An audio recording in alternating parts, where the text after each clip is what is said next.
The story begins with the memory of a certain day when the gates appeared and monsters started to run rampant throughout the world. The only way to stop them was for those who had awakened magical abilities to fight back. Now we are shown a battlefield where the members of the Golden Seekers are fighting against the wave of monsters pouring out from the gate. During the battle, a straggler cried out for help, and the members urged each other to assist.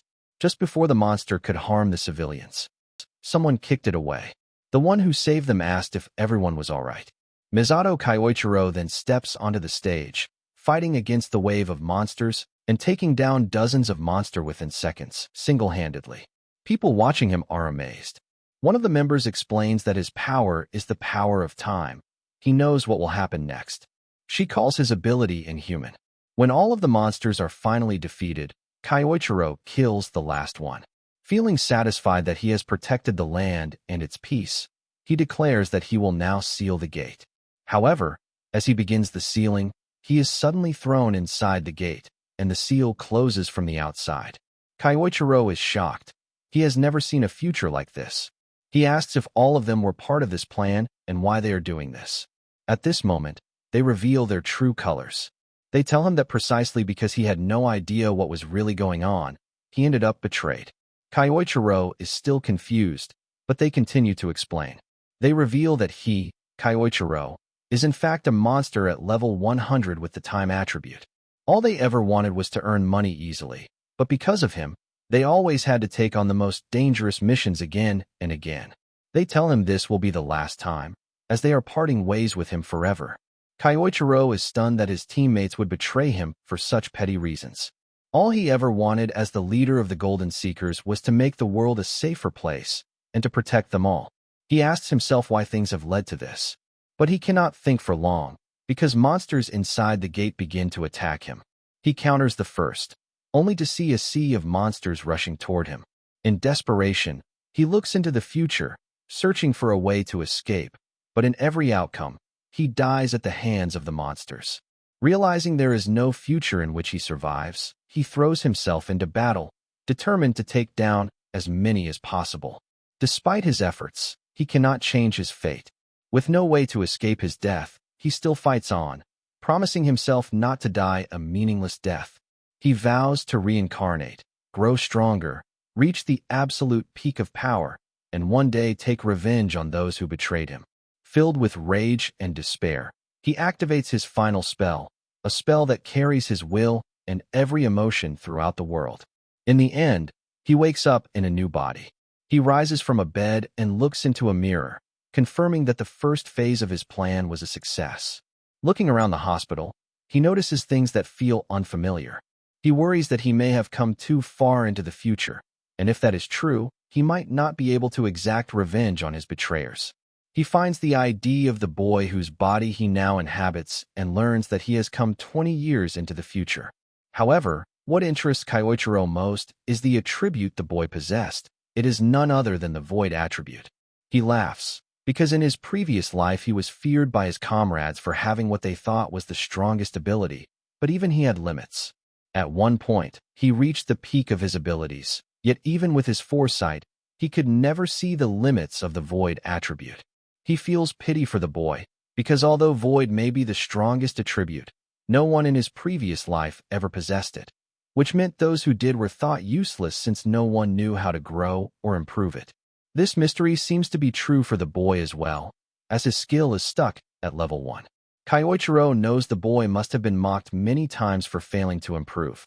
With this, he makes a promise to the body's former owner. Rest assured, for he will make this name known throughout the world as the strongest adventurer to ever live. Because of his clairvoyance, Kyoichiro already knows how to grow the skills of the void attribute. He resolves to rise to absolute strength in this life and take revenge on those who betrayed him for such petty reasons. The first thing he has to do in order to get his revenge is level up. The void attribute, as the name suggests, is a magic that controls nihility. The essence of this ability is to freely project one's imagination into reality. Imagination itself is something everyone can do, but the difficult part is bringing it into reality. Since the boy's body is injured, Kyoichiro thinks that if he applies the image in his mind to his body, he can test it. He imagines every cell in the body being restored by magic. With this, the wounds slowly begin to heal. Because the spell is still at a basic level, the effects are slow, and his body has not fully healed internally. However, if he uses it multiple times, he will gradually level up. The ability to convert imagination into reality will also grow stronger, and the scope of his magic will expand. It will open doors to new possibilities, and one day he may reach the point where he can freely convert imagination into reality. As he is thinking this, the doctor arrives, surprised to see him awake. The doctor tells him not to move, since he had been hurt by a monster. This explains to Kyoichiro why the body was so badly injured in the first place.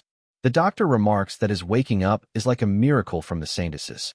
Hearing the unfamiliar term, Kyoichiro asks what that means. The doctor is shocked that he seems to have forgotten basic knowledge.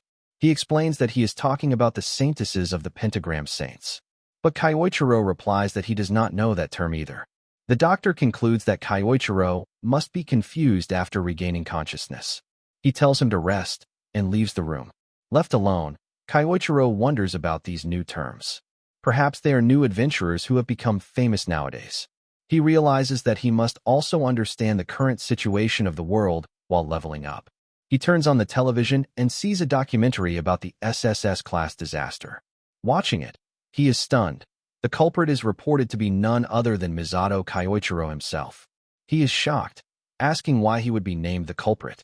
According to the documentary, Misato Kyoichiro had known about the arrival of the disaster but did not tell anyone, supposedly planning to take advantage of the chaos to rule the world.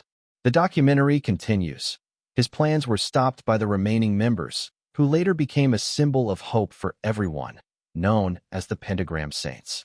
They defeated Misato Kyoichiro after a fierce battle, sealed off the gate, and claimed great fame for their feat. Even now, the members of the Pentagram Saints influence and lead large regions of the world.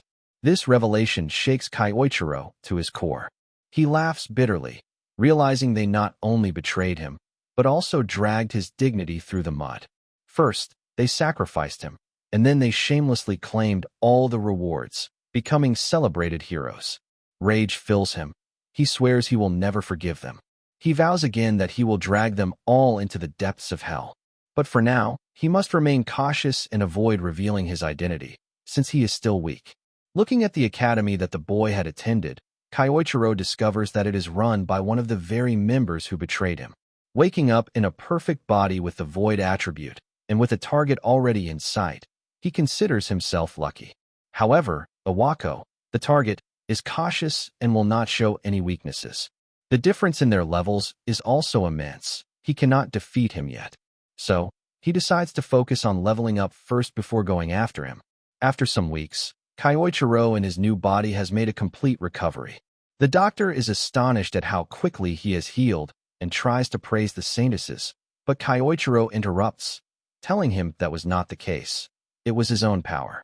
He thanks the doctor for taking care of him. Finally leaving the hospital, with his basic preparations complete and his level increased significantly, Kyoichiro plans to enter a dungeon for a warm-up. The doctor told him that everyone related to Kyosuke had died in the accident. Kyoichiro feels bad for the boy, but this also means he now has complete freedom to do whatever he wants. He then goes near a gate. Hiding his face, he tries to enter but is stopped by the guard, who tells him that the minimum level required is 30 and that he needs to have a party. The guard explains that going alone in the dungeon is too dangerous.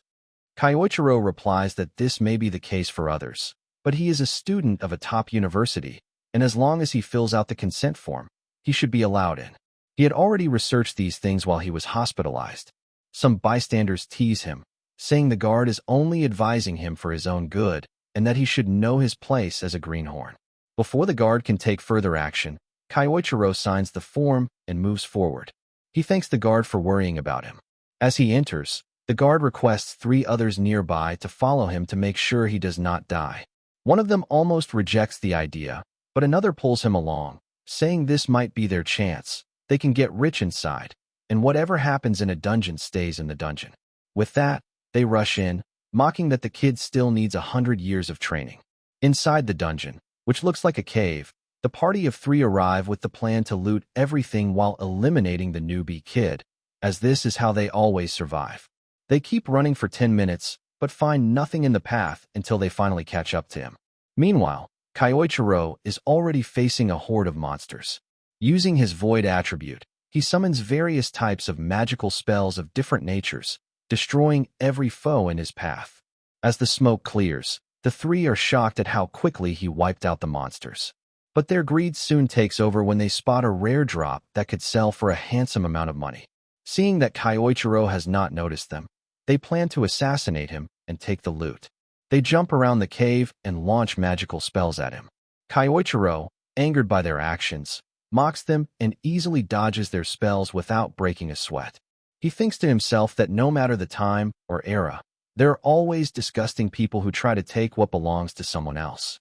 Two of the members are shocked at how effortlessly he avoided their attacks, but the third charges in with a fire attack, claiming Kyoichiro was just lucky. Before he can land the blow, Kyoichiro counters with an amplified fist directly to the gut, knocking him down. At their betrayal, Kyoichiro declares that he will show no mercy. He calls them the worst type of people, those who always betray and kill others for their own gain. For the sake of his ideals and his revenge, he vows to destroy them. Inside the dungeon, Yochi Tsudai, who is the subordinate of Awako, arrives after hearing the news of a student from their institute entering the dungeon alone. However, the scene before him is completely different from what he expected. He questions why 3 novice-level adventurers are lying defeated on the ground, and how in the world this even happened in the first place. Now, back at the house, Kyoichiro reviews his gains. He was able to level up inside the D-rank dungeon and judge the level of power he currently has at hand. During this, he also secured a new spell that obscures information. With this, he can fake his level and stay hidden without blowing his cover. The next day will be his first day at the academy, so he lies down to rest. Just as he gets into bed, he reads some messages that reveal direct bullying aimed at the former owner of his body. The following day, Kyoichiro, posing as Kayasuke, goes to the academy. A girl calls out to him and asks if he is feeling better. She is his classmate, who had been looking after him, and she tells him how worried she was. Seeing that Kayasuke had people who genuinely cared for him makes Kyoichiro feel somewhat happy. But this moment is ruined when others mock Kayasuke for being non-attribute and returning after barely escaping death. They demand payment in return for protecting him, and they press him for money. Realizing their behavior, Kyoichiro understands that the text messages from the previous night were also from these guys. Before he can act, Asahi Karen steps forward, trying to stop them by saying he just returned from the hospital. However, her hands tremble in fear. Seeing this, Kyoichiro steps in and tells Asahi that he will handle it on his own. The bullies mock him for acting tough and threaten to remind him how useless he is. Instead of backing down, Kyoichiro mocks them in return, declaring that he will remind them of their place. Kyoichiro remembers his promise to make this boy's name famous worldwide, and with that, he prepares for battle. This enrages the bullies, and one of them readies a fire spell. Asahi is shocked, realizing they are using magic outside of a restricted area. The bully launches the attack at Kayasuke, but Kyoichiro counters with the very same magic, shocking the bullies. Kyoichiro mocks them, asking if this is all they can do. Humiliated, the bully calls over his lackeys. They both use different elements to try to overpower Kyoichiro, but again, he uses the same attributes to dominate their attacks. Terrified, they begin to wonder how many elements he can use. Kyoichiro then says that it's his turn. He declares that at the very least, he will keep them alive. He lights up an explosion, forcing them to run away.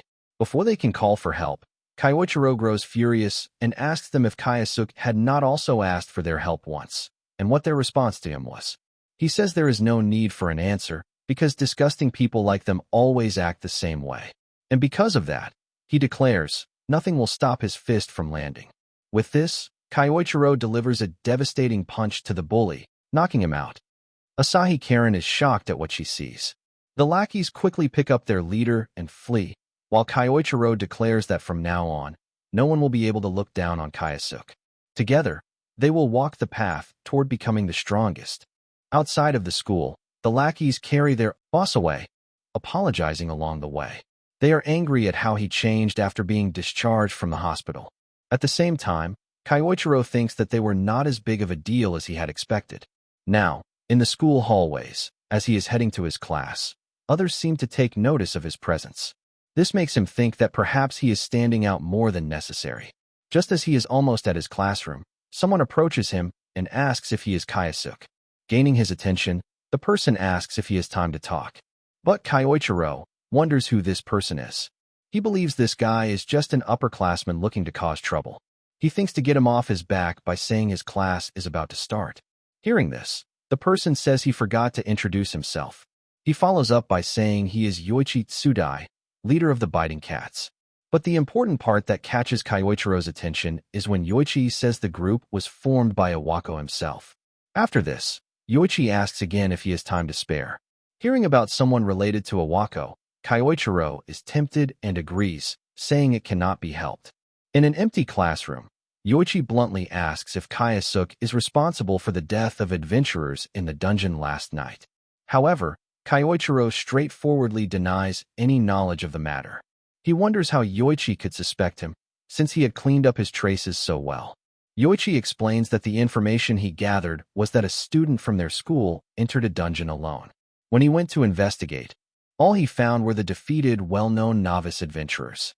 He also adds that Kyosuke had shown multiple elements in the morning. From Yoichi's tone, Kyoichiro realizes that he does not actually know anything and is just trying to dig up information. Yoichi presses him to speak, but Kyoichiro plays it safe, saying he was attacked earlier that morning and has no idea what happened. To reinforce this, he takes out his adventurer card and shows that he is only level 1. Confirming that his level is indeed 1 and his attribute is void, Yoichi grows angry, realizing his time was wasted on a nobody.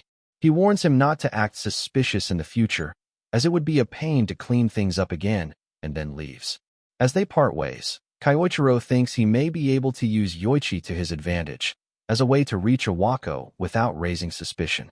Thinking of ways to manipulate him, he begins to form an idea for a specific magic spell. Now we find Yoichi in Awako's office, reporting on the events of the dungeon. Hearing this, Awako says it is not like Yoichi to make mistakes, and warns him to choose people more carefully. Yoichi apologizes, promises to handle the situation, and tries to calm him down.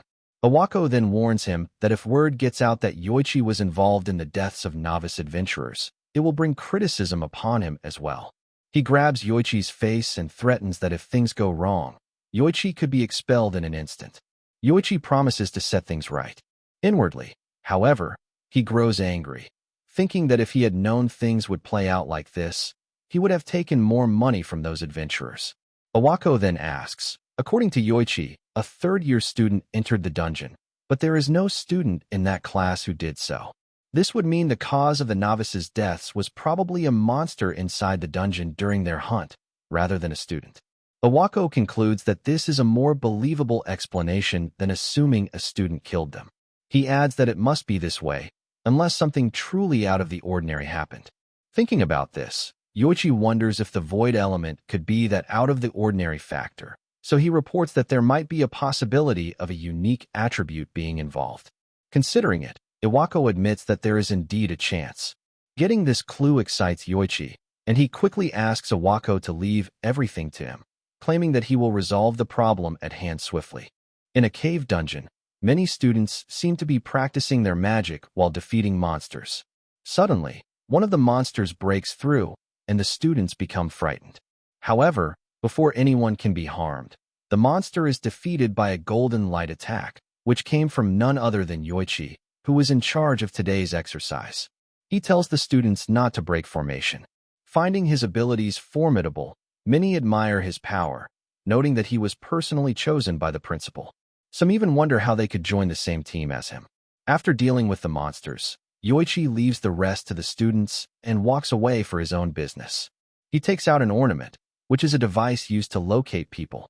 He tells it to find the location of Kyosuke. As soon as he says this, the chain begins to glow and points in the direction where Kyosuke is at that moment. Looking at the directions he received, Yoichi finds the result to be exactly as he expected. The chain shows Kyosuke is far away from the other students. Yoichi does not care what Kyosuke is doing alone, but he sees this as the perfect opportunity.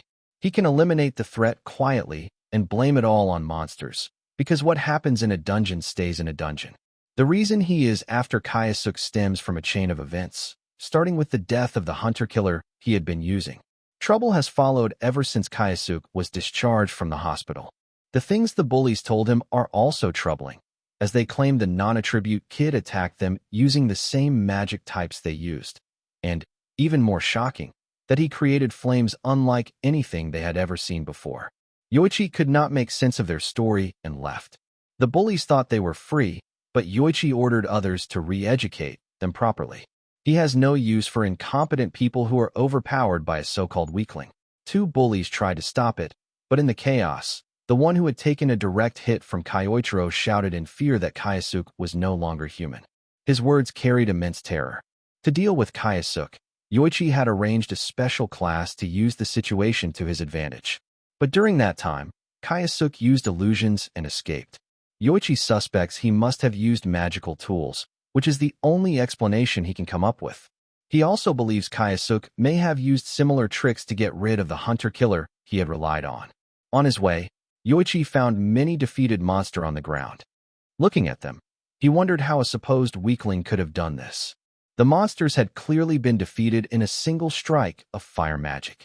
This aligned with what the bullies had told him earlier. Still, this scale of power did not impress him.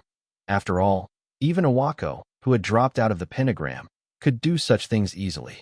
Yoichi is currently following Kayasuk because he has no other option. However, he plans to surpass Awako sooner or later and take his place to finally rule over the world. Until then, he must never allow anyone to know his connection to the hunter-killer. And as for Kayasuk, he is an unknown variable that could disrupt his plans. To prevent this, Yoichi is determined to make sure Kayasuk reaches the afterlife sooner rather than later. Finally, after tracking him, Yoichi arrives at his destination. He believes his target must be on the other side. Curious about what Kayasuk is doing there, he peeks around the wall to check the situation. But to his shock, he finds Kayasuk sitting on top of a mountain of defeated monsters, calmly telling him that he has been waiting and that Yoichi is far too late. This catches Yoichi off guard, as he had hidden his presence the entire time. He wonders how Kayasuk was able to notice him. Just as these thoughts cross his mind, Kyoichiro speaks the very same words he is thinking. This gives Yoichi another shock, realizing his mind has been read. Yoichi steps out from the corner and demands to know who he really is. Instead of replying, Kayasuk mocks him, saying he thought anyone chosen by Awako would be extraordinary, but judging from what he has seen so far, Yoichi is clearly flawed and ordinary. He adds that the only thing Yoichi has in common with Awako is their cowardly habit of using novice killers for money extortion, a trait both of them share. Yoichi tries to regain control of the conversation, but Kyoichiro interrupts, telling him that he may enjoy tormenting others, but he has never known what it feels like to be the one hunted. Kyoichiro says he should consider himself lucky, because he is about to learn that feeling now. In his mind, Kyoichiro already begins planning to make a puppet he can use in the future. Now in the dungeon, Yoichi declares Kayasuk to be far too dangerous to be left unchecked, and for the sake of his goals, he needs to get rid of him at any cost. Saying this, he attacks him over and over, but still cannot land a single hit. This makes Kyoichiro mock him, asking if this is all the strength he has. He throws a fireball at Yoichi, who deflects it and tries to taunt Kayasuk. But that attack was only a feint, as Kayasuk follows it up with a series of magical strikes ranging from lightning to earth magic. Seeing this convinces Yoichi that Kayasuk possesses multiple elements. Enraged, he demands to know what is going on with his attribute, which is supposed to be void. Before he can even finish his sentence, he is hit again with another barrage of attacks. This infuriates Yoichi as more and more problems keep rising for him and his plans. Hearing this, Kyoichiro becomes intrigued and asks what plan he has. In the middle of battle, Yoichi begins to reveal his ambition, how he is going to surpass Awako, take his place, and become the next pentagram saint. Kayasuk asks why Yoichi is so fixated on Awako when there are other saints as well. At this question, Yoichi explains that his target is Awako simply because Awako is a dropout of the pentagram saints. He adds that if he can take that position for himself, he will be able to rule over the world. To him, it makes sense to target someone weak. These responses disgust Kayasuke. He says that at first, he thought Yoichi might have had some interesting reason for his ambitions, but hearing his shallow words made him think otherwise. Insulted, Yoichi becomes furious and rushes toward Kayasuke with intent to kill him. While attacking continuously, he shouts that there is nothing wrong with wanting power. He yells that there is nothing wrong in desiring power, money. The kind of power he seeks is the type where he can trample over others and no one can oppose him. He declares that if he becomes a saint and joins the pentagram, he can do whatever he wants and even gain hold of a saintess's weakness. Hearing these twisted ideas, Kyoichiro replies coldly that Yoichi's words are not even worth listening to. He decides to end the fight, launching Yoichi back with a single powerful strike that shatters his sword. Kyoichiro thanks him, because while Yoichi wasted time talking, he was able to gather enough energy to prepare the spell he truly wanted to use. Kayasuke approaches Yoichi slowly, terrifying him. Soon after, Yoichi is struck by Kyoichiro's absolute hypnosis magic. The spell forces Yoichi to fall unconscious. Observing the effect, Kyoichiro notes that the magic requires time to break the target's spirit, but once complete, it is extremely effective. He orders Yoichi to stand up, and in response, Yoichi obeys, rising to his feet. Satisfied, Kyoichiro instructs him to finish the class mission he was assigned to. Yoichi responds like a puppet. To refine the spell, Kyoichiro then orders him to speak in his normal tone. Instantly, Yoichi's manner of speech and movement return to normal, and he rushes back to the group. The results are better than Kyoichiro expected, making him pleased with the outcome. Afterward, Kyoichiro also returns to the group, where Karen was looking for him. She asks if he is all right. He tells her that he was just discussing something with a senior, nothing more. Surprised at such an unusual pairing, she asks what they were talking about. Kyoichiro spins the topic, saying that they were discussing how to achieve one's dreams, and he received good advice that will help his dreams come true. Seeing him so happy, she wishes for his dreams to come true as well.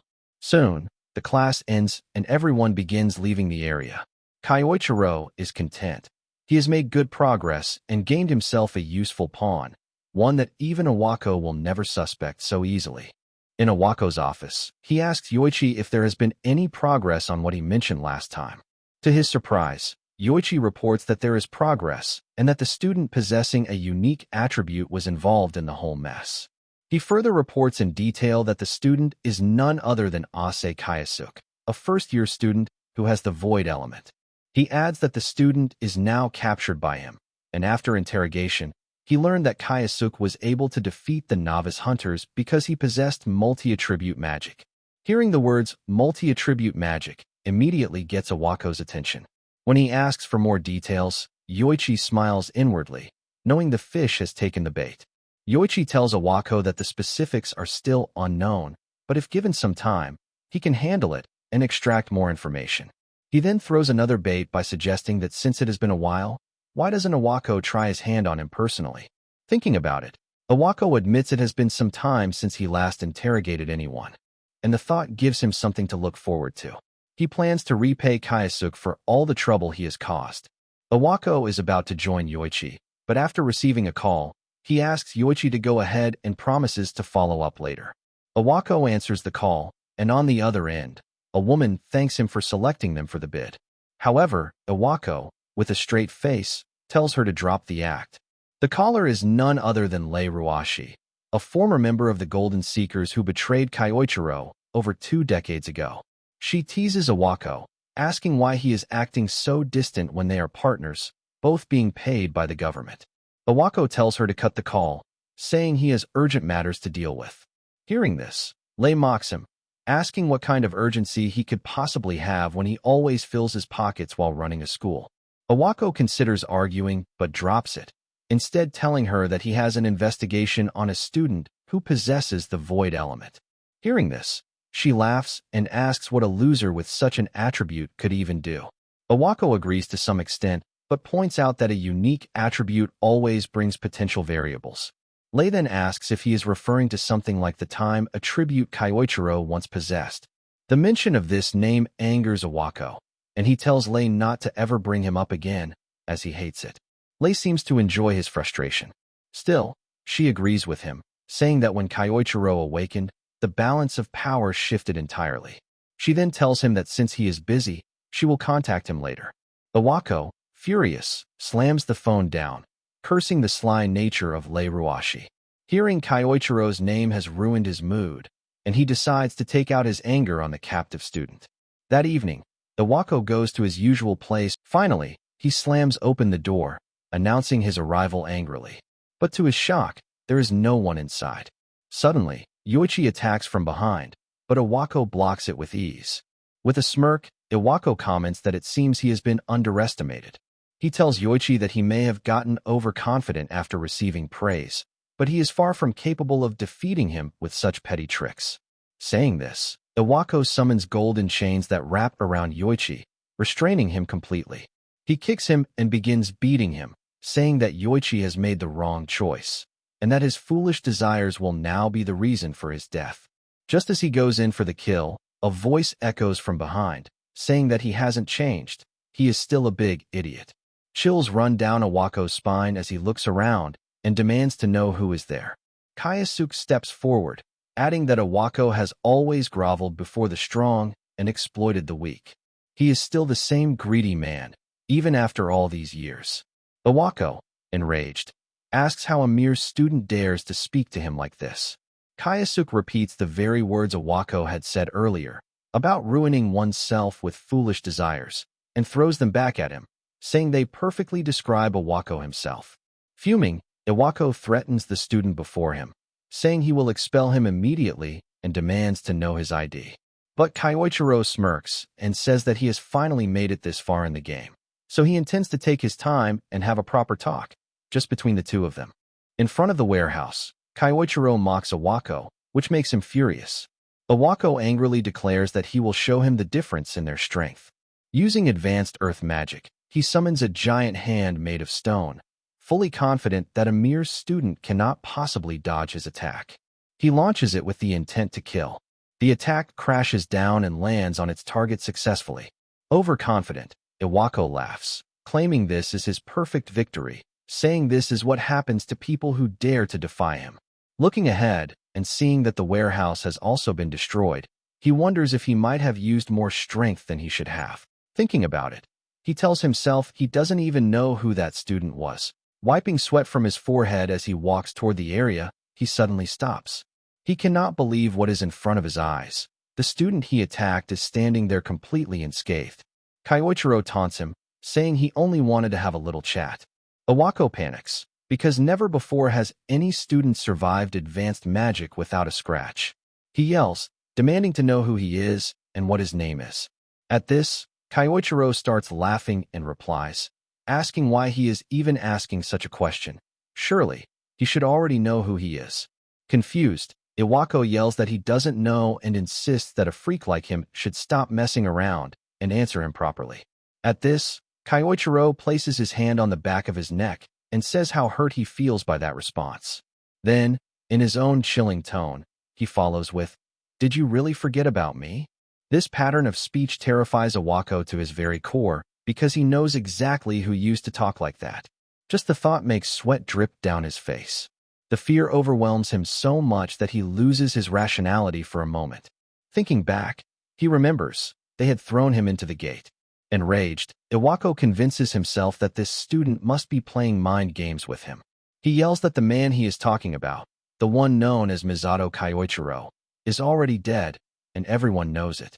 Shouting this, he launches more spells at Kyoichiro.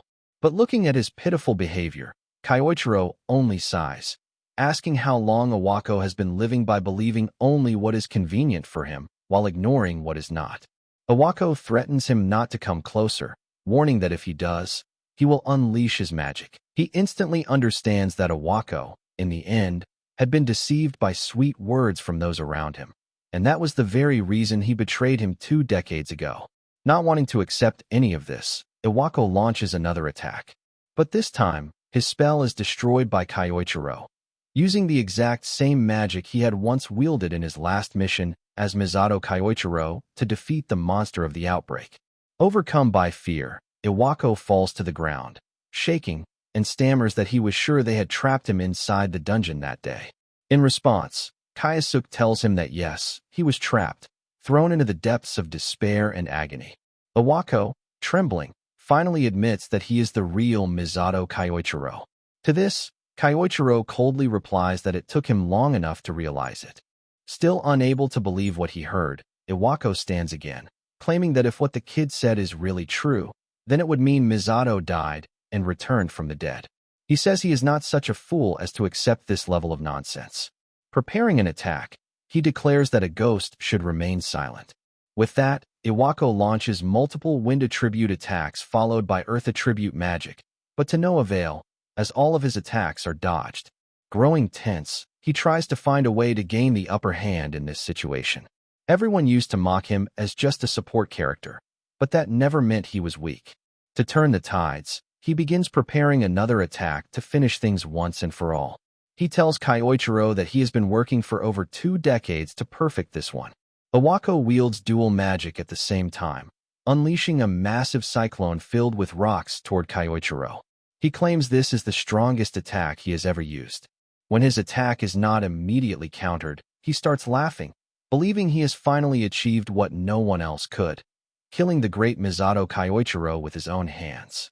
He mumbles that if Kyoichiro thought he was still the same weakling as before, then he was dead wrong, because over the years he has grown stronger. No matter how powerful Kyoichiro's time ability once was, it is now all in the past.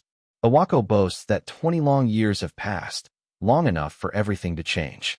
The coward he once was no longer exists, and he keeps shouting that Kyoichiro should never have underestimated him. Arrogant and filled with pride, he tells himself he has grown stronger over 2 decades, and now he will boast about this achievement. He believes that none of the pentagram saints will ever mock him again. He even convinces himself that he is now the strongest among them all. But his fantasy is interrupted by Kyoichiro's calm voice asking if he is done talking. Startled, Awako turns and is horrified to see Kyoichiro standing there, completely unharmed. Kyoichiro commends him, saying he is impressed that Awako can use offensive magic stronger than normal, adding that it should be expected from a so-called hero of the era. Then Kyoichiro declares that he will take his revenge without holding back any longer. Seeing the intensity of the magic radiating from him, Awako instinctively realizes he is facing a monster he cannot handle. But having come this far in life, he refuses to turn back. Desperately, Awako launches another earth element attack, which seems to land, but Kyoichiro actually stops it in its tracks with his own power.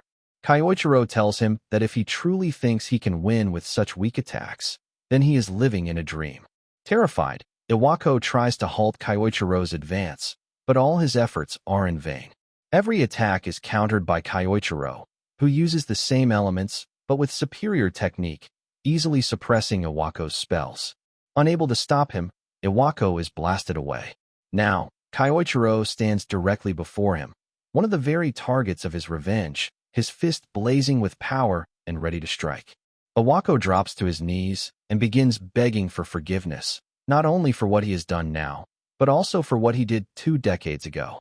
Awako laughs nervously to himself, believing that Kyoichiro is still a soft-hearted man who will forgive others. He convinces himself that if he begs like this, he will survive. But unexpectedly, his plea is rejected. With a furious tone, Kyoichiro declares that this is exactly the reason he was trapped in the dungeon 2 decades ago. He adds that he is no fool to let such betrayal happen again. With everything hopeless, Awako tries to run away, shouting that they were once brothers. But Kyoichiro roars back that he has no right to say that anymore, not after making him into a revenge-seeking demon. With that, Kyoichiro lands a devastating blow straight to Awako's face, following it with a series of punches that nearly knock him unconscious. Before fading, Awako's final thought is that he should never have messed with him. Finally, Kyoichiro delivers one last strike, knocking Awako out. He does not kill him, because he still has uses for him and answers he wants from him. For now, he decides he can wait until Awako wakes up. After a while, Awako wakes up. Just the sight of Kyoichiro terrifies him so much that he crawls back, begging not to be killed. To this, Kyoichiro replies that he will not let him off so easily by killing him. Instead, he says he has some questions. He takes out Awako's phone and asks about the last call he made to Lay. Looking through the history, he questions Awako about what they were discussing. Awako obediently answers that Lei is coming to Japan in 3 days and that he believed she wanted to discuss some matters with him. Hearing this, Kyoichiro decides what he must do next. He gives Awako his phone back and tells him to treat her normally. He also warns him not to tell anyone about his true identity. He adds that when Awako was knocked out, he placed a spell on his heart that will activate if he reveals who Kyoichiro is. The spell, he says, will explode and kill Awako instantly. This thought terrifies Awako to his very core. As Kyoichiro walks away, he thinks to himself that he never actually placed such a spell. But knowing Awako's personality, he is sure that this bluff will work perfectly. He could have used absolute hypnosis on him, but chose not to, as he wants Awako to live in despair while still fully aware of himself. 3 days later, Lei is seen on an airplane coming to Japan. One of her guards informs her that they are almost there. Just as the attendant is about to make an announcement, the flight is interrupted. Terrorists attempt to hijack the plane. They pull out guns and order everyone to the floor. As they terrorize the passengers, Lei stands up and charges directly at them. She takes down the hijackers swiftly, before anyone can even process the situation. The people recognize her as a member of the Pentagram Saints. At the airport, the airline officials thank her for saving the passengers. Lei modestly replies that she was just lucky to be on the same plane, and thanks to that, the airline's reputation was spared from being tarnished. She also points out that the guns the terrorists used seemed to be made of a special material, which is why they were not detected by the scanners. She explains that many gangs are now using weapons made from dungeon materials. She tells the airline official that she would like to gear up her staff for security, placing her hand on his shoulder and indirectly threatening him to provide the gear she wants. Not wanting complications, the official agrees and promises to see it through. Lei walks away, giving him a thumbs up. As she leaves the airport, she makes a call, instructing someone to release the hijackers. Her guard comments that things went well. Lei smirks and replies that it was entertaining, since hiring the hijackers helped her secure the deal she wanted. Walking out, she is greeted by a crowd of fans. The incident, she realizes, was also useful for her publicity. From there, Lei heads straight to the place where her true business lies, the office of Awako. She enters, takes a seat, and asks him about the investigation he was conducting on the void attribute and how it has progressed. When Lei presses him about his progress, Awako tells her it was nothing more than a dud, a false alarm. Just as she predicted, he appears to be a worthless failure. Hearing this, Lei expresses disappointment, saying she had hoped for something fun.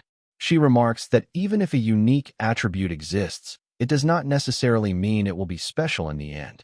Throughout the conversation, Awako stays intensely focused on not spilling the truth, as he is terrified the spell on his chest will activate and kill him. To avoid this, he responds calmly and carefully.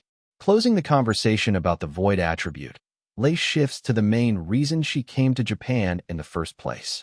It is related to a drug they have been developing for a long time. Now, the time has come to choose the next test subject. She tells Awako he has made good use of the system so far. She continues discussing how to form a list of students for experimentation. Meanwhile, Kyoichiro, listening through his earpods, grows angry about what he hears.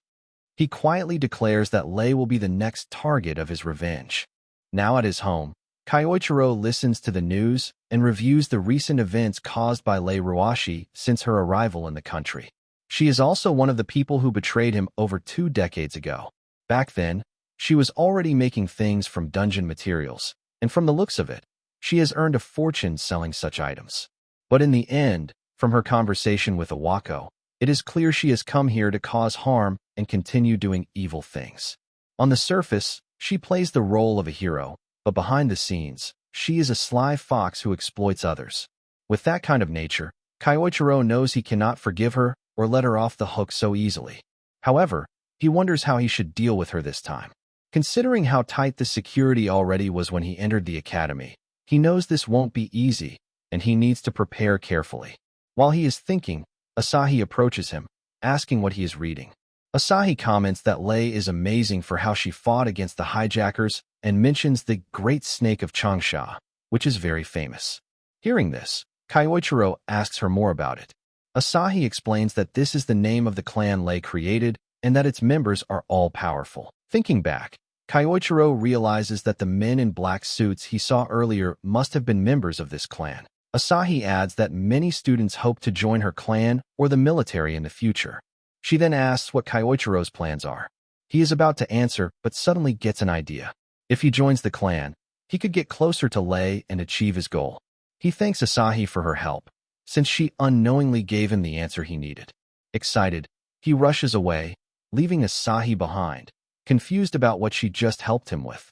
At Awako's office, the phone suddenly rings, startling him. He picks it up and finds that Kyoichiro is on the other end.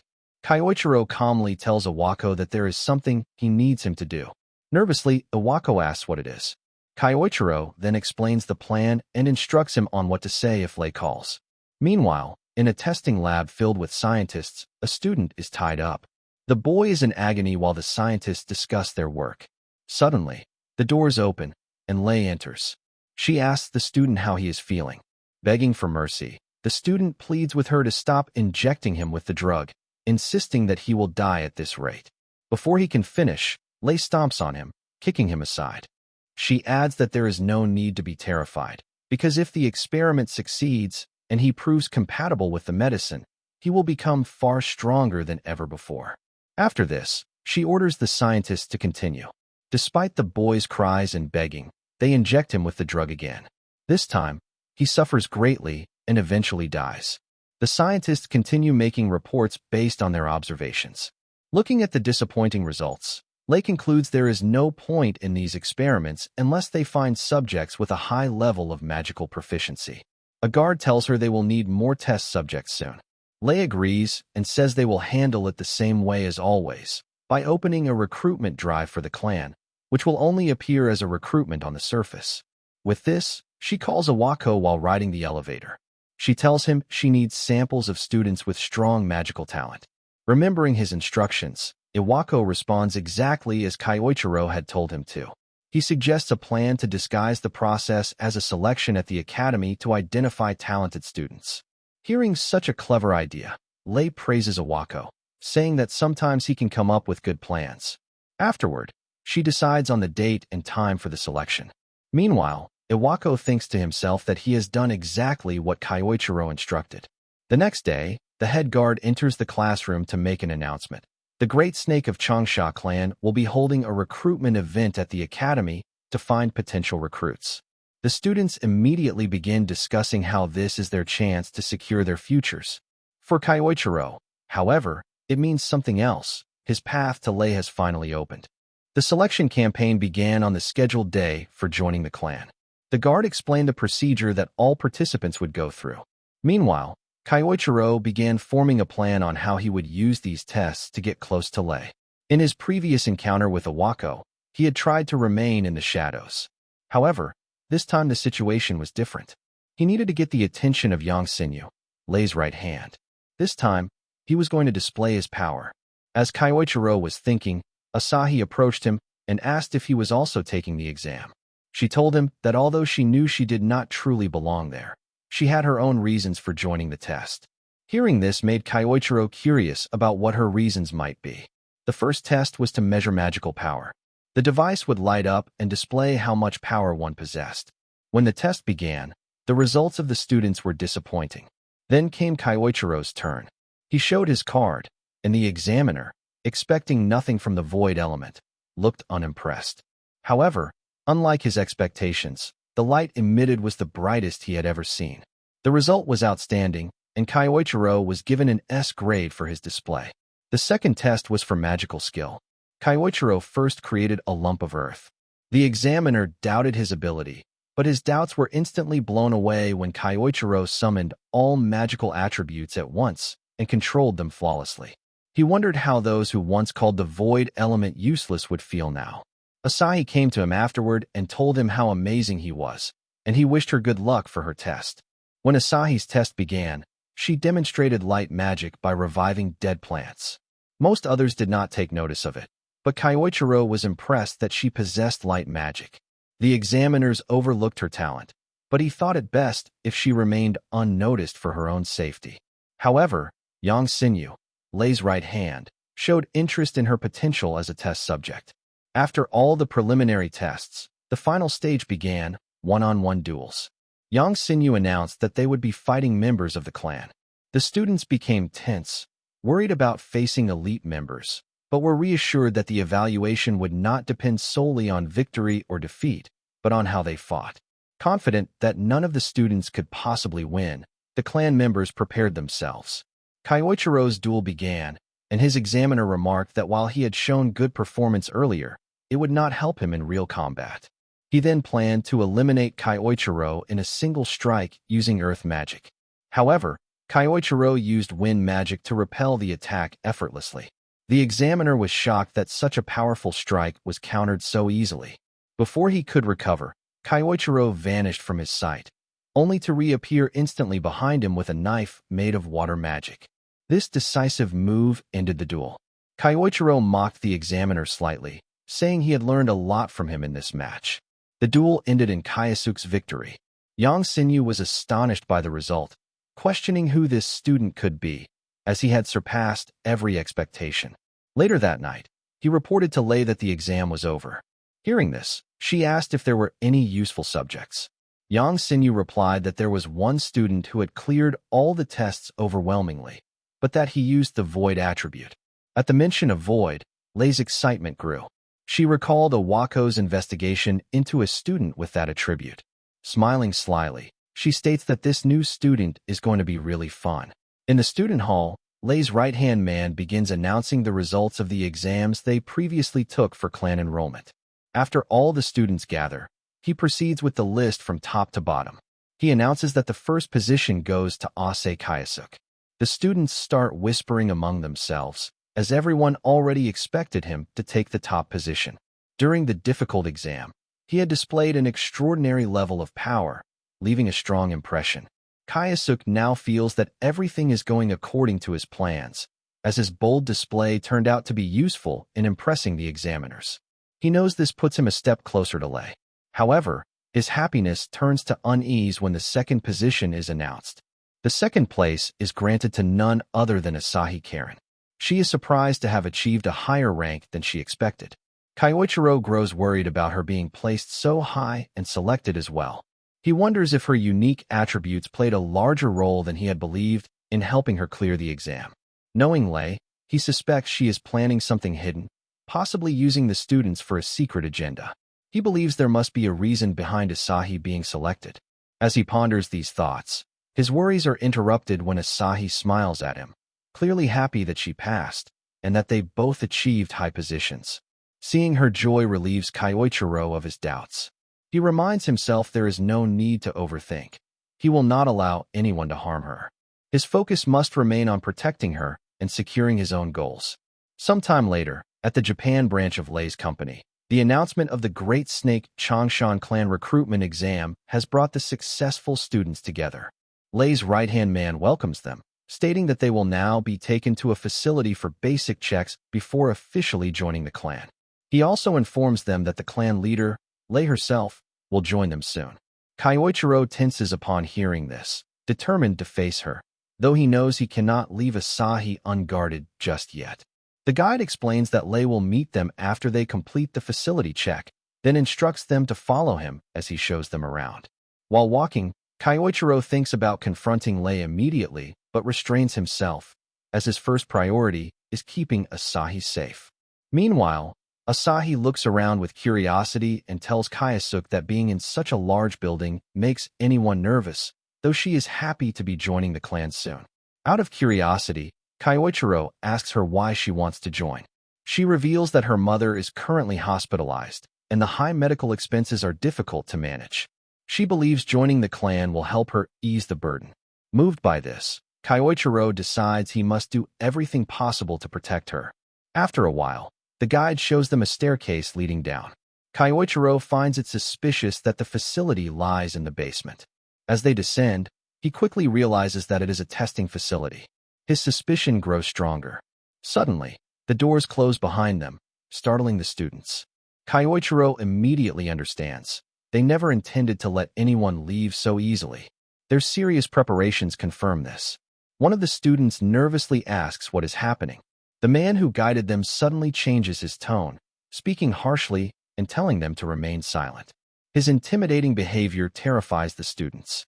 Lay's right-hand man, while picking something up, explains that as mentioned earlier, they will undergo the proper procedure to check their suitability. Holding a vial and an injection, he clarifies that they will be testing the compatibility of a new drug developed in secret. He explains that the drug is made from rare materials found in different dungeons. It has the potential to enhance one's power, whether physical strength or magical ability. At first, some students respond positively, saying it sounds beneficial, but one of them nervously asks whether it has any side effects. The man smiles coldly and says it will be faster to show them the truth rather than explain. He points to a display screen, which suddenly plays a recording of the last test subject, tied up and desperately begging not to be injected again. The students stare in shock at the disturbing video clip, where the last person exposed to the drug suffered a painful end. Horrified, the students begin to protest, demanding answers about what they were just shown. Lay's right-hand man explains coldly that the recording displayed a test subject who was not compatible with their new drug, and those were the results. He asks if this answers their questions now. Realizing they are being used as test subjects, with the risk of dying from the experiment, the students angrily declare that they will never take such a drug. Two of the students summon their magic and attack simultaneously, demanding to be released from the facility. Kyoichiro, observing the chaos, quickly tells Asahi to come to his side and not leave him. The two students rush forward to strike, but the guard enhances his fist with skill and knocks both of them out in a single blow. Asahi watches in fear as the situation worsens. The two fallen students groan in pain on the ground. His eyes then fall on Asahi. Looking at her with a calculating grin, he suggests they should start with her instead. He mutters that he is curious to see the results, especially since she wields the rare light attribute. Terrified, Asahi freezes as he approaches her, but before he can reach her, Kyoichiro steps forward and blocks his path. The guard narrows his eyes and demands to know what Kyoichiro thinks he's doing. Calm but firm, Kyoichiro replies, "Nothing. Just keeping lowlifes like you away from her." The insult enrages him. He orders the others in the room to hold Kyoichiro down. Several well-built fighters step forward, confident that defeating a mere scholar will be easy. They charge in with full force, aiming to take him down in one strike. But their attacks land only on an afterimage. Kyoichiro has already evaded. Before they can even react, he delivers sharp, enhanced chops, knocking them unconscious instantly. The remaining two become wary after witnessing this, but even their caution proves useless. Kyoichiro dashes forward, striking both in the stomach with precision. They collapse in defeat. Their leader is stunned by the overwhelming display of strength and skill. He had never imagined Kyoichiro could defeat his men in single blows. Shocked, he starts to panic, realizing the situation is slipping out of his control. Kyoichiro turns to him and declares that he is next. Unable to face him directly, the leader instead rushes toward Asahi, intending to capture her as a hostage and test subject. But before he can lay a hand on her, Kyoichiro intercepts him and seizes his wrist with an iron grip. The man struggles desperately to break free, but Kyoichiro's hold does not loosen. "I already warned you," Kyoichiro says coldly. "You will not touch her." He releases the man's wrist, leaving him stumbling backward in fear. The leader is shaken to his core, terrified at how a mere student could accomplish such feats, something he believed should have been impossible. Just as the realization sinks in, Kyoichiro fixes his gaze on him and warns, "Brace yourself." Now at the facility, Lay's right-hand man, Yang, appears tense. At the same time, Kyoichiro instructs Asahi to stay behind him. Asahi, standing behind him for safety, thinks about how much stronger he has become. Earlier, she couldn't even follow his movements. She had an idea that he had grown powerful, but to this extent was beyond her imagination. Yang tries to intimidate him, warning him not to get cocky. But Kyoichiro challenges him with a question: why are the students of the academy being used as test subjects in the first place? Yang smiles and replies that it is not complicated. He explains that everything is for the sake of their clan and for Clan Master Lay. Once the testing and preparation of the drugs are complete, Lay will gain strength beyond imagination. Kyoichiro asks if he truly believes such inhumane actions are worth it for a small dream. But Yang, unbothered, insists that they use whatever is available to them without hesitation. He adds that those used as samples should consider it an honor to serve as pawns for the clan's glory. Hearing this enrages Kyoichiro. He remembers Asahi, who joined for a reason, to support her family, and how happy she and others were when selected. Many, like her, had dreams, but those dreams were crushed by the clan's selfish desires. The sheer cruelty of Lei's ideology pushes Kyoichiro past his limits. Yang continues arrogantly, saying that the girl behind him will become their new moon. That final insult causes Kyoichiro to snap. He shouts at Yang to shut up, his anger exploding as he releases an immense surge of mana and energy. Shockwaves ripple through the room, pushing everything back. Kyoichiro declares furiously that they are nothing but trash who trample over lives without ever understanding the hopes and dreams of others. Yang staggers under the crushing pressure of the young man's energy. For the first time, he questions if Kyoichiro is really just a student with such extraordinary power. Seeing no other options, Yang changes tactics. He says that normally, he would order Kyoichiro to remember his place as a student, but after seeing such courage and power, he offers him a proposal: join Lei. If he hands over the girl, Lei will be greatly pleased, and Kyoichiro will be rewarded with an excellent position in the clan. Kyoichiro, already filled with rage, rejects him outright. He says he has no need to hear worthless words from trash like them. With negotiations over, Yang warns that Kyoichiro will regret this decision. Realizing he must fight, he harnesses mana to strengthen his body. His aura grows heavier as he powers up. Kyoichiro recognizes the technique immediately. It is strengthening magic. Yang confirms it with pride, boasting that with his polished martial arts combined with strengthening magic, he possesses an unbeatable combo. He rushes forward, throwing a powerful punch. Kyoichiro dodges, but the strike lands on the ground, shattering it and sending shockwaves across the room. Asahi gasps in fear. Yang rises again, surprised that Kyoichiro managed to dodge. Analyzing his opponent carefully, Kyoichiro acknowledges that strengthening magic is indeed formidable. But after observing the flow of mana, he begins to form a plan. Yang, ready to attack again, closes in on Kyoichiro, shouting at him to stop running away. As Yang prepares to land another strike, Kyoichiro begins focusing his void magic, carefully concentrating while imagining the spell he needs to counter the strengthening magic. Yang rushes toward him, noticing that Kyoichiro seems to be preparing something. He wonders if the boy is truly planning a counterattack, or if he has simply given up, realizing he has no way to overcome Yang's overwhelming strength. Convinced of victory, Yang throws a punch, believing this will end the battle. But at the very last moment, Kyoichiro activates his void magic. The spell is complete. To Yang's shock, his devastating punch, strong enough to break through almost anything, is stopped by Kyoichiro's bare hand. He stares in disbelief, realizing that Kyoichiro is now using the same strengthening magic as him, but even stronger. Kyoichiro remarks calmly that it seems he can do these tricks too now. He thanks Yang, explaining that he was able to learn this magic by observing and imagining it through him. Taking a single step back, Kyoichiro unleashes a powerful blow that sends Yang flying into the air. Yang crashes back down to the ground with a heavy thud. Before losing consciousness, Yang's mind reels. There is no way he could be bested in his own specialty.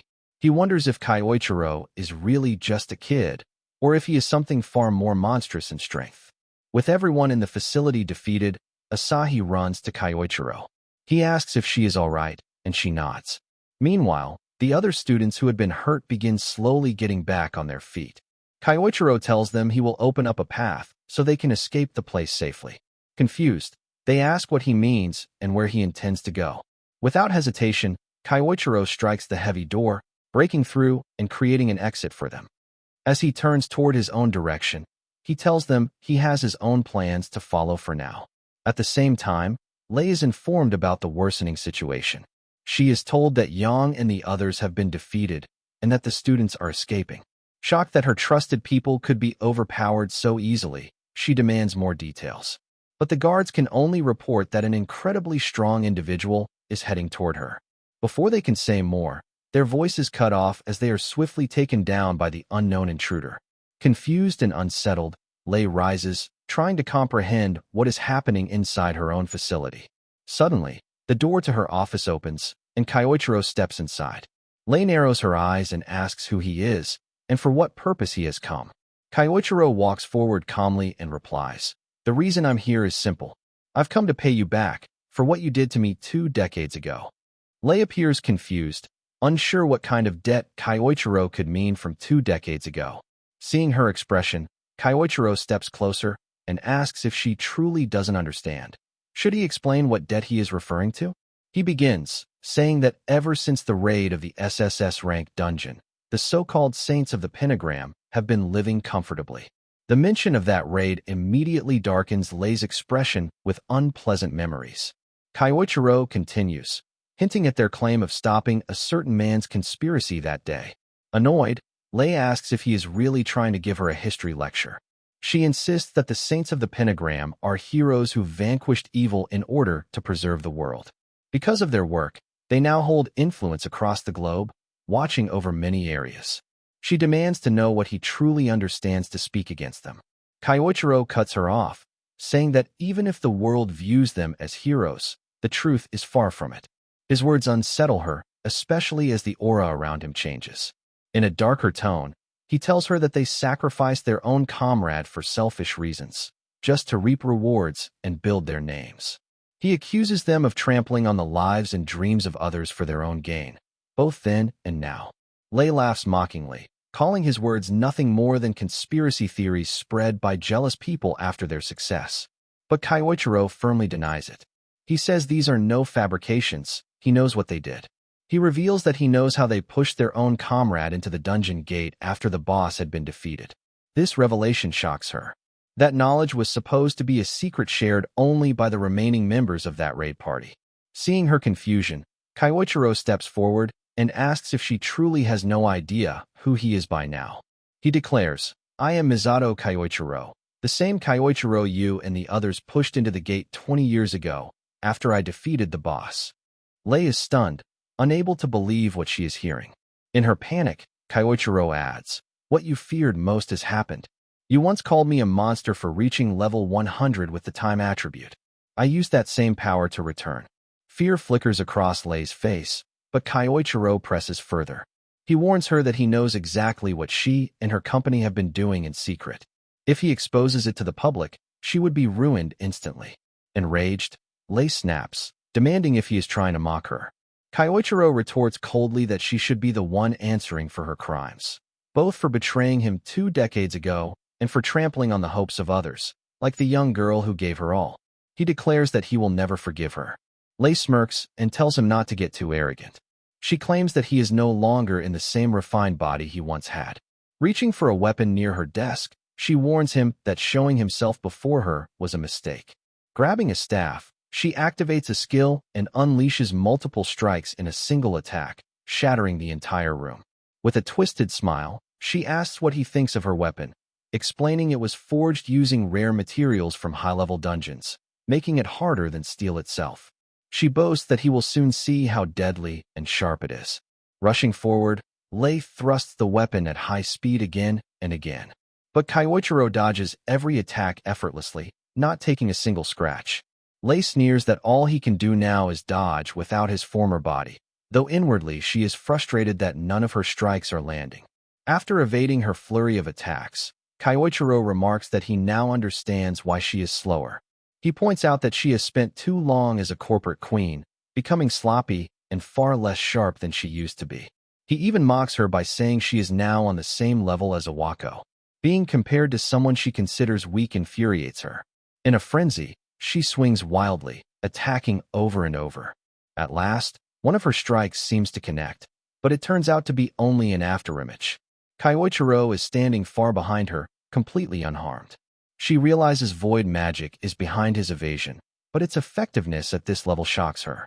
Determined to finish the fight, she enhances her weapon with fire, planning to end it with her next attack. She charges at him again, thrusting with all her power. But Kyoichiro stops her weapon effortlessly, with just 2 fingers.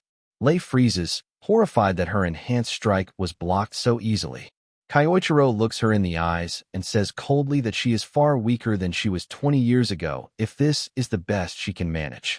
Cornered, Lei considers her last resort. Dropping her weapon, she runs to her desk. Kyoichiro watches cautiously, uncertain of her plan, until he sees her reach for an unfinished vial of the new drug. To his surprise, she takes the gamble and injects herself with it. Instantly, her mana begins to surge violently.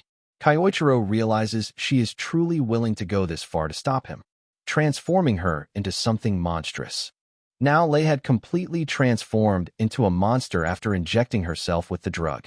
Gaining newfound confidence, she declared that no one could defeat her now. But Kyoichiro calmly asked if she was really serious about fighting him while relying on drugs.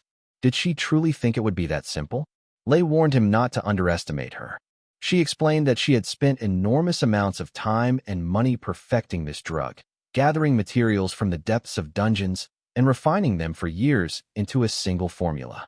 She admitted it all began when she witnessed his immense power during the raid 20 years ago. From that moment, she had been chasing power, determined to reach the same domain. She even thanked him for showing her that path, boasting that now she had surpassed everyone. Kyoichiro dismissed her words as pathetic. He told her it was laughable that she believed she had surpassed others just because of a drug. Angered by his insult, Lei prepared herself, vowing to show him who was truly stronger after 2 decades. Kyoichiro sighed, saying he was already bored of her monologue and that it was time to end this. Lei charged forward, but missed, slamming into a wall and causing massive damage. She bragged about the destructive fruits of her research, claiming she would send him to the afterlife. Rushing in again, she managed to push him back. Thinking she had finally won, she looked down, only to realize her foot had been pierced by an ice spear.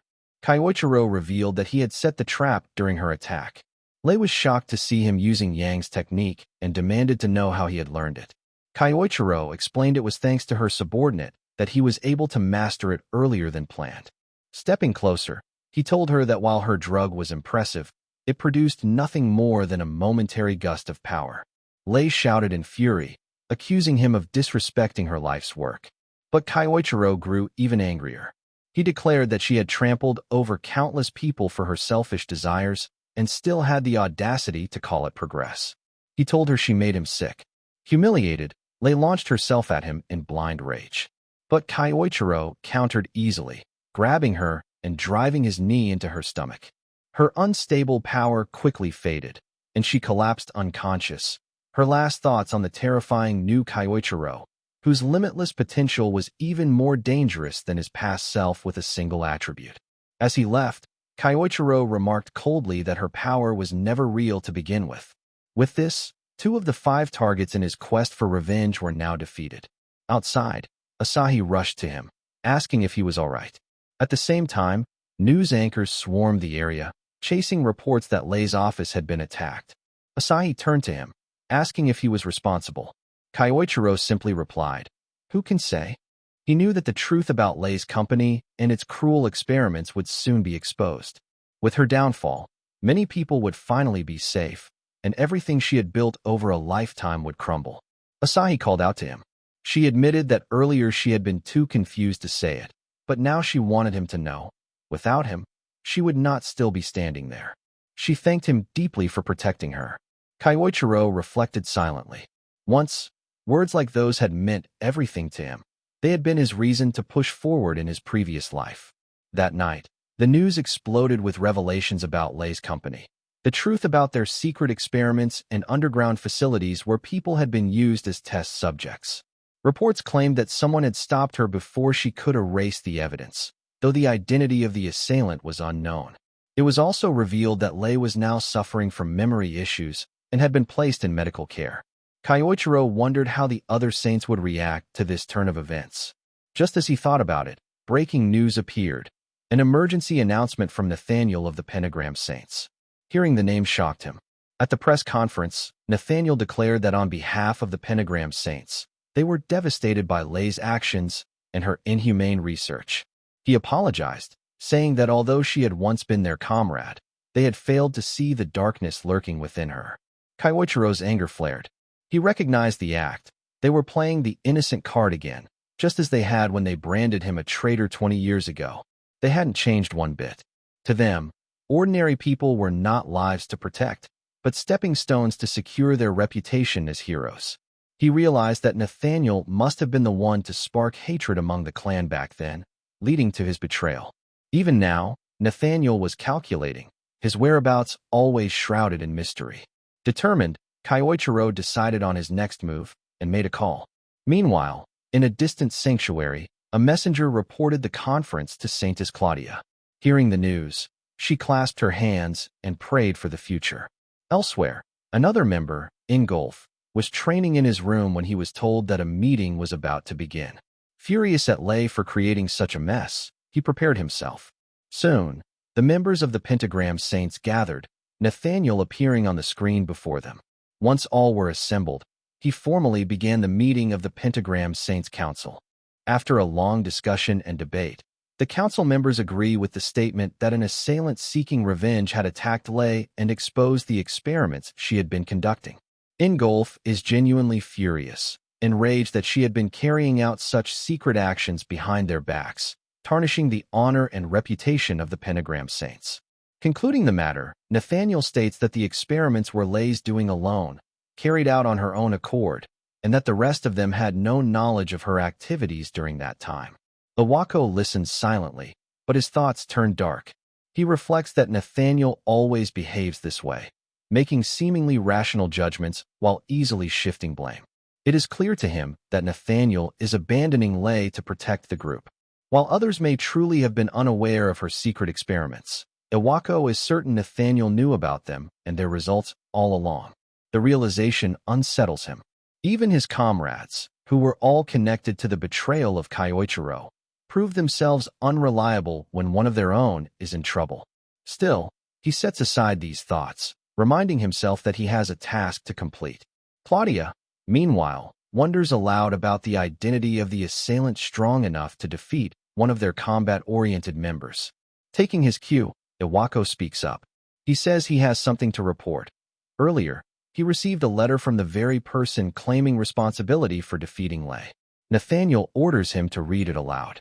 Awako opens the letter, which declares, "I have returned to the present world from within that gate. Now I will deal with all of you. Wait for me. Misato Kyoichiro." The name stuns the council. Claudia suggests it could be an imposter using his name to intimidate them. But Nathaniel immediately rejects the idea, explaining that no outsider could claim such knowledge about the gate unless they had truly been there. Considering the situation with Lay, he concludes that it must indeed be Kyoichiro who has finally returned. Claudia theorizes that perhaps time magic explains his survival. Engulf interrupts, saying that if Kyoichiro truly is back, all they need to do is send him away again. Nathaniel agrees, saying Engulf's view is correct. He decides they will not make any move for now since Kyoichiro poses no immediate threat. Instead, they will observe his actions and see what plans he intends to carry out. After the meeting, Engulf gazes at the sky, haunted by old memories. He mutters that Kyoichiro is the one person he can never forgive, his tone revealing a personal grudge that remains unresolved to this day. Back at another location, Awako contacts Kyoichiro and informs him of the council's discussion and their current plans. Kyoichiro, unsurprised, already knew Nathaniel would not move recklessly. Still, he understands that once the fear of his return grows too large, they will be forced to act. For now, he decides to target those whose whereabouts he already knows. He instructs Awako to help with his next plan. Awako asks what is needed. Kyoichiro replies that it is simple. He wants arrangements made for him to be transferred to the academy connected to Engulf. Realizing the implication, Awako knows Kyoichiro is now going after Engulf. Kyoichiro confirms it, explaining that with the excuse of a short-term overseas exchange program, he can infiltrate the German academy. Awako cautions him, saying Engulf is not like Lay and may not have any obvious weaknesses to exploit. Kyoichiro listens but replies that regardless, he needs to face him at least once. He leaves the necessary documentation to Awako to handle. Stepping outside to clear his mind, Kyoichiro reflects. Even if Engulf has not committed recent wrongs, the fact remains that he betrayed him 20 years ago, alongside the others. Soon after, he boards a plane. Watching from a distance, Asahi smiles as the aircraft departs. After landing, Kyoichiro finally arrives in Germany under the student exchange plan. He has already studied Engulf's connections and the academy in detail. His plan is clear. Use the academy as a way to get close to Engulf. For now, he decides to head to the academy directly. On his way, he hears a commotion. Investigating, he finds a group of men bothering a girl. Taking a closer look, he realizes the girl is Japanese. To better understand the situation despite the language barrier, he uses void magic to develop a translation skill. With this, he learns that the drunken locals are trying to force themselves on her. The girl refuses, standing her ground, but the men persist and even reach for her shoulder. She prepares to fight back, but before the conflict escalates, Kyoichiro steps in. He orders them to waste their time elsewhere and leave her alone. The men turn toward him angrily, demanding to know who he thinks he is. Calmly, Kyoichiro tells them again to back off. Insulted, they rush at him, using magic and shouting for him not to underestimate them. As they close in, Kyoichiro counters with a gust of wind magic, repelling them and sending them flying back in an instant.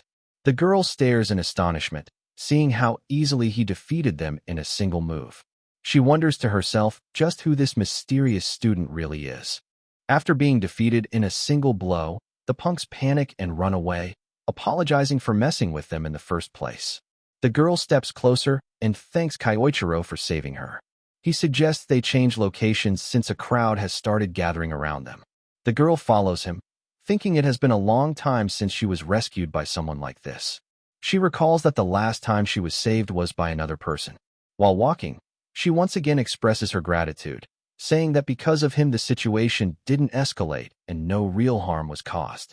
Kyoichiro tells her not to make a big deal out of it. He was only doing what needed to be done. He quietly wonders if she is the conscientious type, while also feeling as though he has seen her somewhere before. Just as he is lost in thought, she points out his uniform and asks if he is a Japanese student. He confirms it, explaining that he is on a short-term exchange program and was actually on his way to the academy. At this, the girl offers to lead him there as thanks for earlier. He accepts, appreciating the sentiment, and allows her to guide him. As they walk, she tells him she is traveling around the world due to certain personal circumstances. Kyoichiro is surprised. She seems to be about the same age as his current body, yet she is traveling alone. He considers this unusual and even risky. He tells her that traveling alone must be dangerous, making her more likely to run into situations like the one earlier. She brushes it off, saying she is fine and that despite appearances, she can use magic as well. Kyoichiro then wonders aloud why she was caught off guard before. She avoids the question and instead asks if he is studying at the academy. Curious about a traveler's opinion, Kyoichiro asks if there is anything unusual about the place. She explains that the academy is very popular for its strict merit-based system.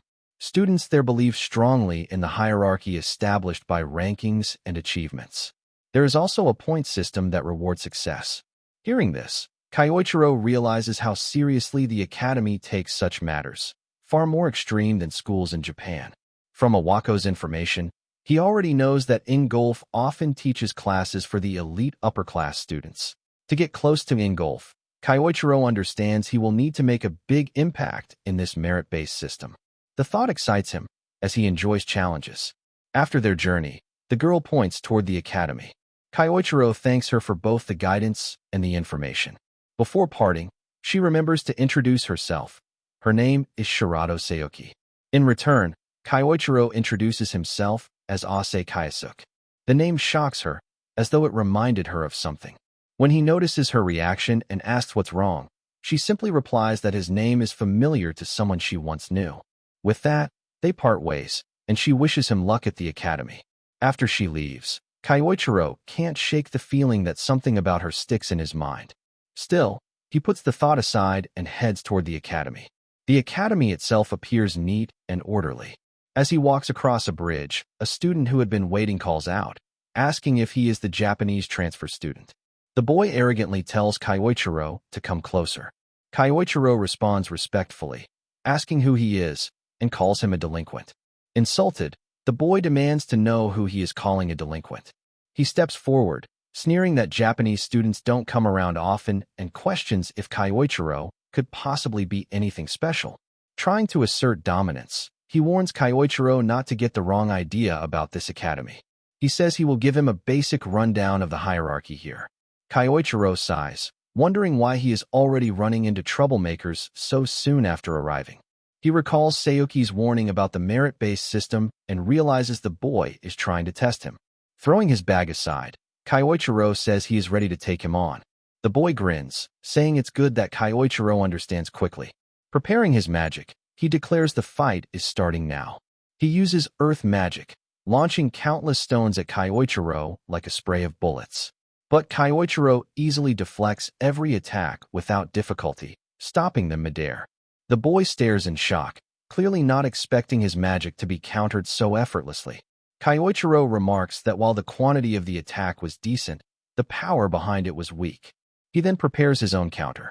Channeling his magic, Kyoichiro unleashes a devastating strike of earth magic that shatters nearby walls. He tells the student, "At the very least, it should look like this." The stunned boy looks at him in horror, wondering why such a monster is here.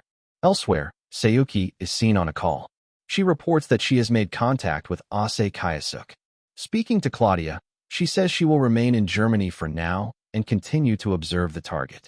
Now in Germany, at the Lanzig Training Academy, we find Kyoichiro at the reception desk, receiving his student card after completing the necessary paperwork for his transfer. With the basics done, he now has permission to enter the country's dungeons.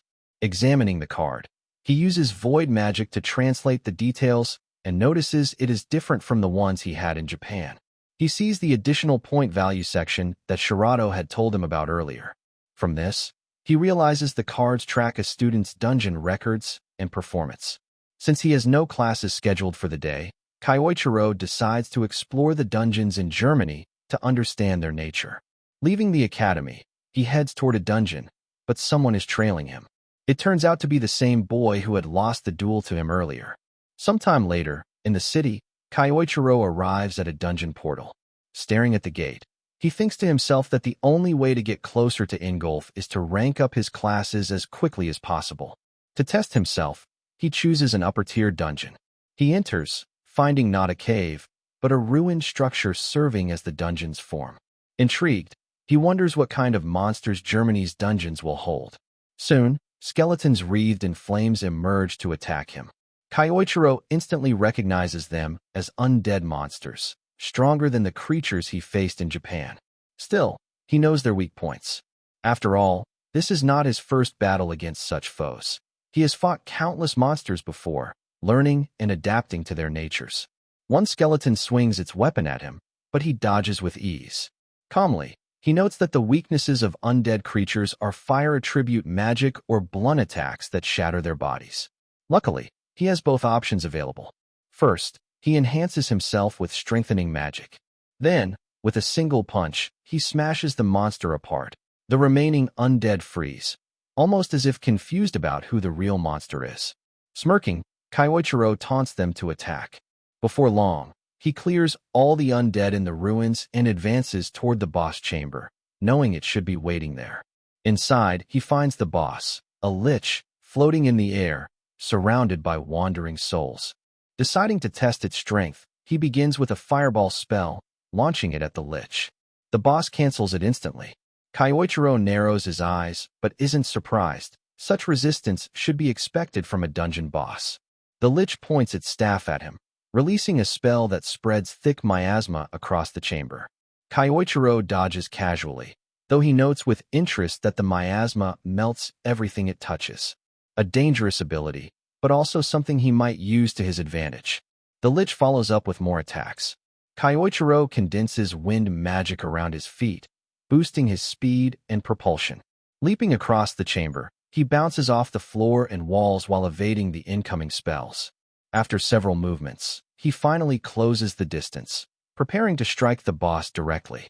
While preparing his spell, Kyoichiro taunts the lich boss, asking if it can survive a taste of its own medicine. With that, he casts the same corrosive magic back at it. The boss suffers under the spell, its body breaking down as it begins to fade away. Kyoichiro steps back and watches as the lich is defeated. He notes that the spell had a strong impact, but because it was a high-tier magical technique, he couldn't replicate it perfectly with his current ability. He realizes he must raise his void magic as far as possible, but sets the thought aside. There are more important matters to handle now. Looking to the shadows, he calls out and tells him to show himself. The person steps forward. It is the boy he had defeated earlier. The boy admits he hadn't expected to be caught and claims he was only observing Kyoichiro's performance. He asks if Kyoichiro minds. Kyoichiro narrows his eyes and asks if he wants another duel, wondering if he had been too lenient last time since the boy doesn't seem to have learned his lesson. But something about his behavior feels suspicious. Closing the distance, Kyoichiro warns him to clear things up so there are no misunderstandings in the future. The boy reaches into his pocket, and Kyoichiro tenses, suspecting a weapon, or worse, another enhancement like Lay's drug. But instead, the boy does something completely unexpected. He kneels down and begs Kyoichiro to take him as his disciple. Kyoichiro is stunned into silence.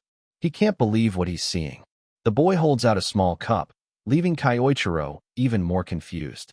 The boy explains that it's supposed to represent a Japanese Dejiza gesture of respect, which is why he brought it. Kyoichiro wonders if the boy is an idiot. The boy, however, insists earnestly that he was drawn in by Kyoichiro's overwhelming strength and now wants him to teach him magic. Kyoichiro asks if he's joking, but the boy continues to pledge his sincerity, admitting that after seeing the earlier fight, he feels like a fool for ever challenging him in the first place.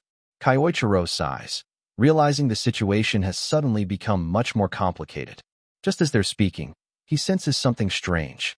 Placing a hand on the boy's shoulder, Kyoichiro readies himself. The boy thinks Kyoichiro is about to accept him as his disciple, but before he can finish his words, a sudden attack strikes from out of nowhere, carrying devastating force. From the darkness emerges a massive monster, far stronger than the lich Kyoichiro had just defeated. Realization dawns on him. The creature from before wasn't the true final boss.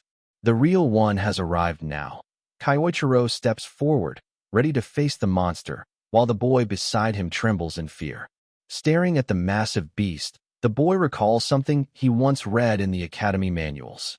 He tells Kyoichiro that the creature is a skull dragon, a monster so powerful it once wiped out entire villages long ago.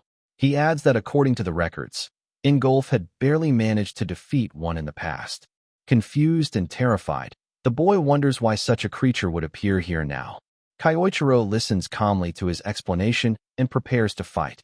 The boy panics, asking if he really intends to go up against the skull dragon alone. He tries to stop him, calling it reckless to face a monster that even the saints struggled against. But Kyoichiro tells him to sit back and relax. With a sharp look, he also adds that, for the record, it wasn't Engulf who defeated that dragon back then. The boy looks shocked, unsure of what he means. Kyoichiro thinks to himself that when the group of pentagram saints was formed, they found it convenient to erase his name from history. They twisted the story so they could claim the glory, becoming heroes, while he was cast aside. He smirks bitterly, thinking about how they've lived comfortably all this time, typical cowards. Now, with the skull dragon before him once again, Kyoichiro decides, if it has returned, he will simply kill it again. A sense of déjà vu washes over him. The beast roars and charges forward, slamming into the ground and sending shockwaves through the ruins. The boy cries out in panic, but Kyoichiro steps up to block the force of the attack. He realizes the monster is even stronger than it was 2 decades ago. Still, it doesn't matter. This time, he has far more options at his disposal. He rushes in, conjuring multiple spells with his void attribute, layering them rapidly. Closing the distance, he combines fire magic with strengthening magic and delivers a powerful strike to the skull dragon. The impact forces the monster back, giving Kyoichiro room to retreat and reassess. The boy erupts in excitement, praising Kyoichiro's strength, shouting that he's the best as his magic blew the dragon away. Kyoichiro, however, remains calm, wondering why the boy has suddenly become so energetic when moments ago he was begging him not to fight. He tells him not to celebrate too soon. The monster is not dead. Sure enough, the skull dragon rises again, letting out an earth-shaking howl. To the boy's horror, its broken body begins to regenerate. Kyoichiro explains that skull dragons, as undead monsters, have immense stamina. If they are struck with half-hearted attacks, they simply heal themselves and continue fighting. The boy asks how Kyoichiro knows so much about the creature. Kyoichiro frowns, realizing the dragon is even tougher than he expected. If his earlier attempt failed, then he'll need to proceed with his next plan of action. The boy stares blankly, wondering what else Kyoichiro could possibly try. He can't imagine how anyone could defeat such a monster alone. The dragon lets out another deafening roar and launches into another series of attacks, forcing both of them on the defensive. Kyoichiro parries and deflects the heavy blows while keeping the boy out of danger. But even as he holds the line, Kyoichiro is secretly preparing something. Channeling his void attribute, he sharpens and refines the mental image of his next spell. The clearer and more detailed his visualization, the more powerful the magic will become. The monster lunged forward, opening its massive jaws, and unleashed a devastating beam of energy. The student cried out in panic, running toward Kyoichiro, certain he had been struck head-on. But to his shock, Kyoichiro stood firm, gripping the skull dragon's mouth with his bare hands. Calmly, he activated the new magic he had just developed. In an instant, the monster's insides began to freeze. The chilling power spread rapidly, encasing the creature's body. Within seconds, the enormous beast was frozen solid, unable to move. Kyoichiro lowered his arm and declared coldly, "It's over." The student stared in awe at the incredible display, unable to believe Kyoichiro had defeated a calamity-class monster single-handedly. Outside the dungeon, Mateo hurried after him, calling for him to wait. Kyoichiro raised an eyebrow, asking why his tone had suddenly changed. Mateo explained that it was out of respect. After witnessing such strength, he now saw Kyoichiro as his master. As Kyoichiro glanced down at his student card, Mateo noticed and asked if something had caught his eye. Kyoichiro replied that he was wondering how many points he had earned from that run. Finally, Kyoichiro addressed him by name and asked just how important points were for class rankings. Mateo thought for a moment before explaining. There's no exact system, but in general, you need about 10,000 points to rank up a class. That means around 30,000 points are required to qualify for the special class. Kyoichiro frowned slightly. Mateo continued, "The worst part is that dungeon points are fixed. Even though we defeated a skull dragon, it won't give you anything extra. This run earned you about 500 points. Kyoichiro did the math quickly. 600 dungeons, just to qualify? He sighed, realizing the long road ahead. Mateo, watching his reaction, asked, "Are you also aiming for the special class?" Then, with a grin, he added, "If so, there's a shortcut to stacking points faster." Kyoichiro immediately closed the distance between them, his expression sharp. "Spill it." Startled at how close Kyoichiro's face was, Mateo quickly explained. "There's an event in 1 month. It's a competition where students face assigned challenges. The winner earns 20,000 points directly." Kyoichiro's eyes lit up. 20,000 points in one strike. That was far beyond what he had expected. If he could secure first place at this festival, he could close the gap to special class far quicker than anticipated. Clenching his fist with determination, he made up his mind. "Then I'll take first place at this so-called Sublime Heaven Festival." After a month, the day for the Sublime Heaven Festival event at the Academy finally arrived. In the Academy, the festival was officially announced to begin as the students listened to the management. Kyoichiro's new servant was also excited about it since the long-awaited event had finally come. Kyoichiro had planned to gather as many points as he could during this festival so that he could secure the top spot and quickly enter the special class. Once he achieved that, he would be one step closer to confronting one of the people who had betrayed him 2 decades ago. The management announced the mission and the rules. The main objective for the students was to claim the gemstone placed at the top of the tower. They had to climb the maze-like tower to reach it, and that was the only rule of the challenge. The method they used, along with any tricks or strategies, was entirely up to them. Whether they climbed straight up or played dirty, the only requirement was to show the strength they had honed until now. After listening to the rules, Kyoichiro smiled since this was exactly what he had expected from the academy. Fortunately, it also suited his taste. At that moment, a red-haired boy asked if they were planning to take the first spot, warming up as he spoke. Kyoichiro looked at him and thought back to when he learned that the event would require teams of 2. At first, He was worried and unsure what to do, as he didn't know many people. However, fortune seemed to smile upon him since he already had the perfect partner at hand. When he ordered the boy to pair up with him, the boy was so delighted that he bowed deeply to Kyoichiro. While warming up, someone approached them. Kyoichiro looked over and was surprised to see Shirato attending the event. She told him that since it was such a fun occasion to watch, she thought of taking a detour to enjoy her time there. Seeing her, Kyoichiro's new disciple jumped up and asked his master if this cute person was his girlfriend. Before he could continue, Kyoichiro slammed his head and told him to shut up with the nonsense. During their chatter, the atmosphere around the students suddenly changed. When they looked around for the cause, everyone was shocked to see the presence of their saint, Engulf, who had come personally to watch the event. As soon as Kyoichiro saw him, he gets really furious. Engulf took his seat among the management and judges, who thanked him for making an appearance at the event. Engulf told them to be at ease, saying he was only there out of curiosity. He added that he was interested to see if a true golden egg was hidden among the young magicians. Kyoichiro remained locked on Engulf with an intense stare. After a while, the event was about to begin. The students took their positions and entered the tower. Team Kyoichiro stepped inside and observed the surroundings, which resembled a maze. As soon as the event started, chaos broke out immediately with explosions and the sudden appearance of magical beasts. Kyoichiro remarked that they had mentioned releasing beasts into the tower. His disciple asked what their plan would be, but before he could finish, Kyoichiro was already in motion. With flashy moves, he began soloing the monsters and clearing their path up the staircase. Kyoichiro told his stunned teammate to get moving already. The other students were shocked at the overwhelming display of power, while his disciple was thrilled and quickly followed him. Even outside the tower, the display screens showed Kyoichiro's powerful actions. Watching this, Engulf wondered aloud why such a remarkable Japanese magician was present here. All the spectators were surprised to see a student one-shotting a monster. Shirato, who was also observing the situation, became tense. She had an idea that Kyoichiro was extraordinary, but this was still a surprise to her.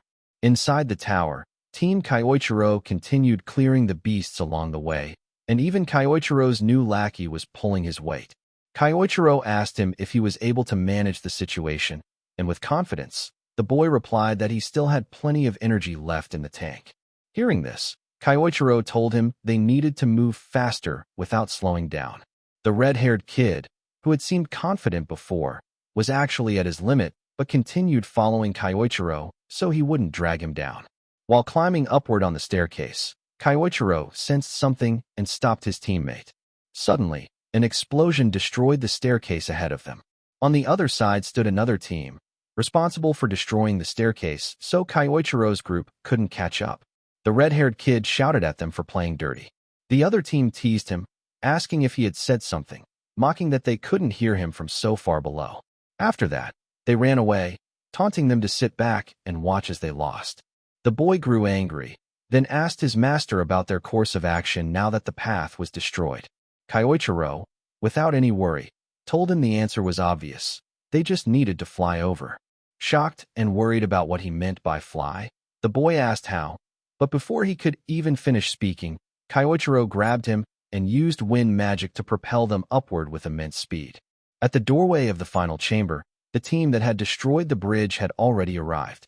After running ahead, they believed they had secured victory, boasting that it was easier than expected. Their pride swelled, and they remarked that they would never lose to a foreign Japanese student.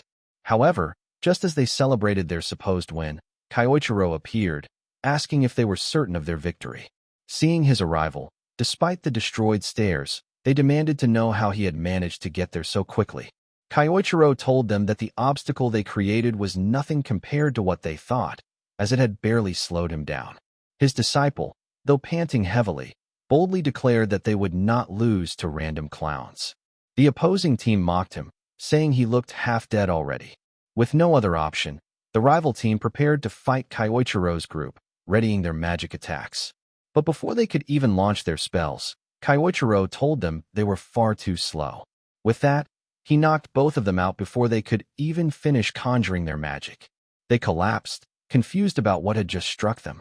The red-haired boy was left impressed by Kyoichiro's speed. With all obstacles cleared, they opened the door to the final chamber. Inside was an empty hall, with the gemstone placed on a pedestal. They looked around and quickly realized that the gemstone was their target. The red-haired boy grew excited, thinking they were about to win since they were the first to arrive. However, Kyoichiro reminded him that the challenge wasn't over yet. Suddenly, countless armored soldiers appeared in the chamber out of nowhere. Even the management watching from outside became worried, as those armored knights had not been placed there by them. At this, Engulf smiled, wondering how the students would tackle the trial that now stood before them. The magic soldiers kept appearing all around the room. Kyoichiro looked at them and knew immediately that these were not human soldiers. He realized, after seeing the sheer number of summons, that only one person was capable of controlling this many soldiers at once. It had to be Engulf. The judges, noticing the magic, asked Engulf if this was his doing. He casually replied that, more or less, it was true. Engulf added that the event would have been far too boring if it ended in such an easy way. One of the judges commented that Engulf was being cruel, but Engulf remarked that if the students wished to become great mages, then they should be able to deal with unfair situations as a bare minimum. He went on to say that he doubted any of the students would be able to break through this many soldiers, so he had no great expectations. Still, he was curious to see how they would attempt to claim the gemstone. With a smile, he said he was eager to see what they could do. The red-haired kid grew worried and asked Kyoichiro what they should do. Kyoichiro told him clearly that, in order to reach the gemstone, their target, they had to defeat the summoned soldiers first. Hearing this, the boy nervously pointed out that the number of enemies was massive and that they looked strong as well. Kyoichiro, with a straight face, replied that even if all the odds were against him, he had to do whatever it took to reach his goals. Inspired by those words, the boy decided to help him, even if only a little. However, the very next second, he was attacked by one of the soldiers and barely manages to dodge the strikes. At the same time, other soldiers rushed toward Kyoichiro. He instantly used body enhancement magic, blocked the attack with his fingers, and followed up with a charged strike from his bare hands, taking the soldier down with a single strike. The spectators were amazed at the destruction of such a powerful creature with a single punch. Kyoichiro continued to slam down knight after knight across the room, clearing the area. His student watched in awe, growing even more impressed by his power. Even Engulf raised his eyebrows, admitting to himself that Kyoichiro had some impressive offensive ability, but he doubted whether he could truly take on all of the soldiers summoned there. Engulf slammed the table, insisting that his magic wasn't that easy to overcome. As if responding to Engulf's will, the soldiers began multiplying, raising the difficulty of the challenge even further. The boy wondered what the academy was thinking by allowing such a high-level trial for students. Even the spectators grew anxious about the extreme difficulty. Shirato, watching closely, knew it would be impossible to defeat an entire army like this, yet she still held hope that Kyoichiro might somehow break through. She fixed her gaze on him, wondering what his next move would be. The soldiers swarmed around Kyoichiro, forcing him to dodge continuously while calculating the rising number of enemies. Though the situation looked overwhelming, Kyoichiro found it trivial compared to when he had fought calamity-level monsters inside an SSS rank gate. He parried their attacks and countered with sharp precision, striking down soldier after soldier. After a while, he realized that defeating them slowly would be pointless, since they might revive or multiply endlessly. The best choice was to destroy them all at once with a large-scale spell. However, he did not have the luxury of sitting idle to construct a new mental image for a spell. Instead, he decided he would have to use one he had already seen before. It would save time and be faster. He had an idea of such a spell, but he hated the person it belonged to. Given the situation, however, he resolved to bear with it. Activating void magic, Kyoichiro began forming a large-scale spell, starting with earth magic.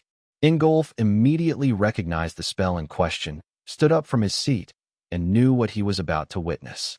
Meanwhile, Kyoichiro combined the elements, fusing earth and wind magic, and unleashed a devastating attack. The entire chamber exploded with such force that the impact was felt even outside the tower. The spell Kyoichiro used was one that had taken Awako 2 decades of hard work to create. Yet, Kyoichiro executed it flawlessly. With all the obstacles obliterated, He stepped forward and claimed the gemstone, declaring the game over. Seeing that he had actually done it, his disciple jumped with joy, celebrating alongside the spectators, who were all thrilled after witnessing such an incredible battle. Shirato, who had been watching intently, was stunned to see him use fusion magic. She wondered just how deep his power truly went. Engulf, meanwhile, laughed and smiled, amazed that Kyoichiro had just cast a spell that had taken a saint 20 years to develop, and yet he used it as a mere student.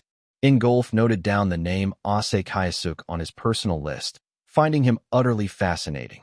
As he left, Engulf remarked that if Kyoichiro entered the special class, he would personally make sure he received training worthy of his caliber. After all the preparations and follow-up work from the events, the Academy held a ceremony to announce student promotions, including the one who would be advancing to the special class. When the announcement of Ase Kayasuk's success was made after he had earned enough points, they welcomed him and invited him onto the stage. Everyone whispered among themselves, astonished that he had only been at the Academy for a month and was already receiving such a major promotion. They even recalled the incredible battle he fought during the festival. Some commented that he seemed almost inhuman. Hearing all of this, his disciple grew smug with pride over his master's feats. After the announcements and the introduction of all the major students on stage, the Academy proceeded with the armband ceremony, for which they had invited a special guest. Kyoichiro, hearing this, wondered if the guest was who he thought it might be. The speaker then welcomed their guest, none other than the saint of the country, Engulf. The speaker handed the stage over to him. Looking at Engulf, Kyoichiro thought to himself, questioning whether he was really there just for the ceremony or if he had an ulterior motive. Engulf gave a tribute to the students, then turned directly toward Kyoichiro. He told him that he had provided quite the entertainment at the festival. Engulf then presented him with his prize, and as he passed by, he leaned in and quietly whispered for Kyoichiro to come to his estate that night. A few people noticed Engulf speaking to Ase and wondered what he had said to him. Kyoichiro, meanwhile, pondered the true intention behind Engulf's words. After the ceremony concluded, that same night Kyoichiro went to Engulf's estate to discover what he wanted. He was received by a butler who told him they had been expecting him. On the way to meet Engulf, Kyoichiro racked his brain about what Engulf could be up to and why he had called him there. He wondered if his true identity had already been exposed. If that were the case, he regretted not having more time to prepare. He thought that if his luck had run out, then he had no choice but to face it. As he entered the room, he braced himself for the worst, preparing in case the situation escalated into a fight sooner than he had planned. Inside the room was a table with food already served, and Engulf was seated, eating his meal. He welcomed Kyoichiro, inviting him to sit, and saying he would like to talk after sharing a meal. Kyoichiro sat down and joined him, still wondering which of the two possibilities this meeting would lead to. After the meal ended, Engulf began the conversation by congratulating him once again on his victory at the festival and the feats he had demonstrated there, saying he found them truly impressive. Engulf added that the battle at the top floor of the tower had particularly caught his eye. Then, slowly changing his tone, Engulf said he had one thing he was curious about. He asked Kyoichiro directly what exactly he was hiding. The abrupt question caught Kyoichiro off guard, leaving him confused, as he couldn't immediately tell what Engulf was referring to. He had many things hidden, his power, or the possibility that he was Misato Kyoichiro in a new body. Thinking carefully, he deduced that Engulf had no knowledge of his true identity, because if he did, he would have been far more direct with his questioning. Since that wasn't the case, Engulf must have been aiming at something else. Seeing Kyoichiro remain silent, Engulf continued, pointing out that the magic Kyoichiro had used at the top of the tower was one created by Awako after 2 decades of dedication. This made him question how Kyoichiro could possibly use such a spell. Kyoichiro relaxed on hearing this, which made him sure that Engulf was interested only in his power. He told him that Awako had given him special treatment back in Japan. This made sense to Engulf. If Kyoichiro had received such training, then it followed that he could have learned that magic along the way. Kyoichiro added that Awako was simply a good teacher and that he owed him everything. Engulf smiled over his coffee, saying it sounded like something Awako would do, and he appreciated how much Kyoichiro had mastered his skill. He then warned him not to misuse that power, telling him that if he did, he might end up like Misato Kyoichiro, the man who had almost torn the world apart. Kyoichiro fell silent at that. Engulf moved to the window and said Kyoichiro must have heard about the SSS-ranked dungeon breach that had gone wild 2 decades ago. He accused the man of having drowned in his own power while cooking up a twisted plan. Engulf claimed that Kyoichiro had intended to unleash the monsters from the gate to wipe out even his own allies. Those words angered Kyoichiro. Engulf added that Kyoichiro had wanted to be the last man standing and had begun that plan that day, but they had been lucky and stopped him before he could. Hearing the accusation infuriated Kyoichiro. He resented being cast as the villain and knew he could not let it pass so easily. Engulf said he was telling Kyoichiro this because he did not want him to be swallowed by his power as well. Kyoichiro replied that it was all right. The power he sought was necessary to fight evil, and he would do whatever it took to become stronger than anyone else. Engulf studied him, pleased by the flame in his eyes, and smiled. He told Kyoichiro that, like at the festival, he was an interesting person. For that spirit, he wanted to reward him.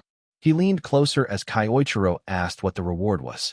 Engulf told him that in the next training cycle he would step in as Kyoichiro's trainer and sparring partner. If Kyoichiro wanted it, of course. Kyoichiro agreed and said he would be glad to accept. After all of it, he left the estate thinking that what Engulf had bestowed on him was the best reward he could ask for. He continued thinking that he would crush Engulf with everything at his disposal and finally settle the grudge he had harbored for more than 2 decades. The scene shifts to the academy on Special Class Periodic Training Day, where 2 students walk toward their classroom discussing the excitement for today's session. They mention that this particular class is special because the academy's top students have the rare opportunity to train directly under Engulf, one of the most renowned fighters in the world. One of the students admits feeling a little jealous, wishing he could participate as well. As they chat, one of them glances to the side and suddenly freezes. Sitting alone nearby is Ase Kyoichiro, his expression filled with intense frustration and barely controlled anger. Realizing the atmosphere is dangerous, both students quickly rush away, not wanting to get caught in whatever emotions Kyoichiro is wrestling with. Meanwhile, Kyoichiro himself sits in silence, thinking that today he will finally be able to settle the score with Engulf. Kyoichiro recalls that Engulf promised to have a mock battle with him during this training session. For Engulf, it is probably nothing more than entertaining a curious student with a simple lesson. But for Kyoichiro, it is far more personal. He intends to confront Engulf and make him regret the betrayal that occurred 20 years ago. The scene transitions to the vast training hall where the instructor announces that the periodic training session will now begin. A moment later, Engulf steps forward. As soon as Kyoichiro spots him, he thinks to himself that the moment he has been waiting for has finally arrived. Engulf addresses the class, explaining that he trusts his students, the finest the academy has to offer, and acknowledges how hard they have all been training each day. He adds that observation is also a valuable form of training. For that reason, he has decided to change the format for today and hold a sparring match. The gathered students gasp and begin whispering among themselves, surprised and excited at this unexpected announcement. Engulf calms them, saying there is no need to get restless, because he has already chosen his opponent. He calls out clearly, "Ase Kyoichiro, step forward." In the audience, a red-haired student spots Kyoichiro and becomes ecstatic, realizing that Kyoichiro will be facing Engulf directly. He mutters that skipping his other class was absolutely worth it to witness this match. As he looks around, he notices Sayuki sitting quietly nearby and recognizes her from the Sublime Heaven Festival. Sayuki studies Kyoichiro intently, thinking to herself that he is about to challenge a pentagram saint, one celebrated throughout the world as a hero. She wonders how far Kyoichiro plans to push himself against such an overwhelming opponent. Engulf looks at Kyoichiro and asks calmly if they should begin. Kyoichiro reminds himself that Engulf is one of the strongest fighters among the Pentagram Saints and operates on an entirely different level from Awako or Lay. Even so, Kyoichiro resolves that the one who will fall today will be Engulf. Engulf announces that he will make the first move. His aura flares as he launches a powerful strike toward Kyoichiro. The students gasp in shock at the sheer force behind the attack. Even Sayuki finds the situation troubling, noting that the shockwave from Engulf's punch alone tears through the air. Yet, to her surprise, Kyoichiro withstands the blow. Kyoichiro wonders if Engulf is using body enhancement magic and decides to counter with earth magic. When Engulf's strike collides with him, Kyoichiro manages to block it using reinforced stone. Engulf appears slightly impressed that Kyoichiro was able to stop such a heavy blow. Smiling, Kyoichiro asks if Engulf used body enhancement magic, since the strike felt incredibly heavy. Internally, he acknowledges that he barely managed to stop it, and the power behind the attack was incredible. Engulf smiles back and corrects him. He wasn't using body enhancement magic yet. Kyoichiro is shocked. Then Engulf gathers an even stronger aura and states that this is what it looks like when he activates body enhancement magic. He unleashes a devastating strike at Kyoichiro. Kyoichiro is stunned by the sheer difference in power. As he attempts to block, Engulf continues attacking with rapid, heavy strikes, leaving him no choice but to move swiftly and dodge. In the audience, the red-haired student is horrified that his master, Kyoichiro, is being pushed back so hard. He wonders what kind of technique Engulf is using. Engulf notices Kyoichiro's evasive movement and remarks that Kyoichiro escaped using wind magic, showing strong survival instincts. But the battle is far from over. Engulf delivers another crushing blow, and Kyoichiro narrowly avoids it. Realizing the impact would be catastrophic, he knows he can no longer afford to hold back. Engulf notices Kyoichiro suddenly stop moving and realizes that Kyoichiro is preparing to counterattack. Sayuki immediately recognizes the stance. It's the same technique Kyoichiro used during the festival. Kyoichiro activates fusion magic and releases a powerful green aura that surges toward Engulf. As the blast strikes, a massive explosion fills the arena. When the dust settles, Engulf stands unharmed, having blocked the attack with a single punch. Kyoichiro realizes Engulf used a shockwave technique that dulled the impact.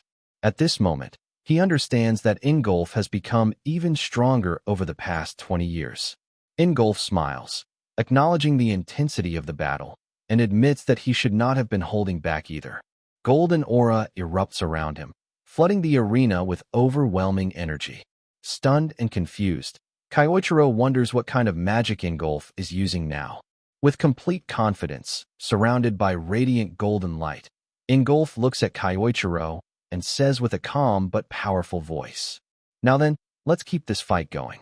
Seeing the spell before him, Kyoichiro immediately realizes that it is a technique even he does not recognize, meaning Engulf must have discovered or developed it sometime within the last 20 years. Although this surprises him, Kyoichiro states that it is perfectly fine by him, and he decides to evaluate Engulf's progress by testing the spell's true worth.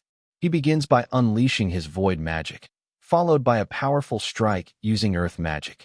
Engulf pauses for a moment, wondering what Kyoichiro intends to accomplish with this approach. Meanwhile, Kyoichiro thinks to himself that this particular strike covers such a wide area that there should be no way to dodge it.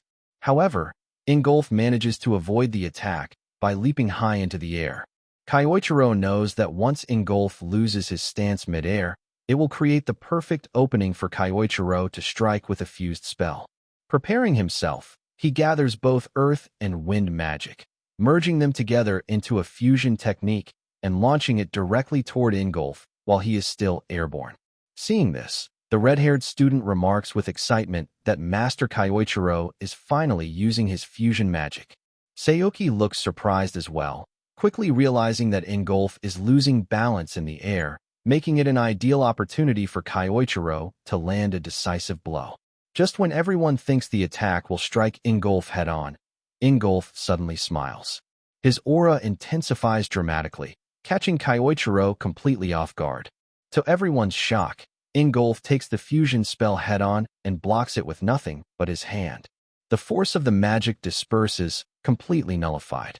Kyoichiro is stunned to see Engulf effortlessly break through his fusion spell, and Sayuki also struggles to accept that someone could neutralize a technique of that level so casually.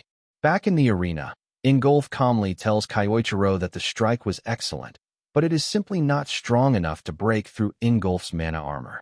His right arm is now enveloped in a glowing golden aura. Kyoichiro, surprised at first, realizes that this golden haze functions as a powerful armor. The fact that Engulf can shrug off fusion magic without suffering a scratch reveals an overwhelming level of durability. Stepping forward, Engulf explains that his armor does more than just protect him. This mana armor transforms his entire body into a weapon, combining offense and defense seamlessly. That, he claims, is the true essence of his technique. Engulf then charges toward Kyoichiro at full speed, covering his entire body with mana armor. As Engulf's strike lands, Kyoichiro barely manages to dodge, yet Engulf's attack still smashes into the ground, completely breaking the terrain. The red-haired student is stunned at the sheer power behind Engulf's strike. Kyoichiro finds himself being pushed back repeatedly. Once the dust settles, he realizes that Engulf is far stronger than he was 2 decades ago, and that this mana armor is one of the biggest reasons behind that enormous growth. Kyoichiro thinks to himself that he does have a countermeasure, but the spell is incomplete, and he is unsure whether he can even pull it off successfully. Engulf asks if Kyoichiro is not going to strike back, and when he receives no immediate response, he decides that he will end the duel himself. Feeling the pressure, Kyoichiro becomes frustrated, knowing he has no choice but to attempt the new spell. Kyoichiro begins gathering blue mana into his hand. Seeing this, Engulf wonders if Kyoichiro is trying to forge something, but he still believes there is nothing that can stop him.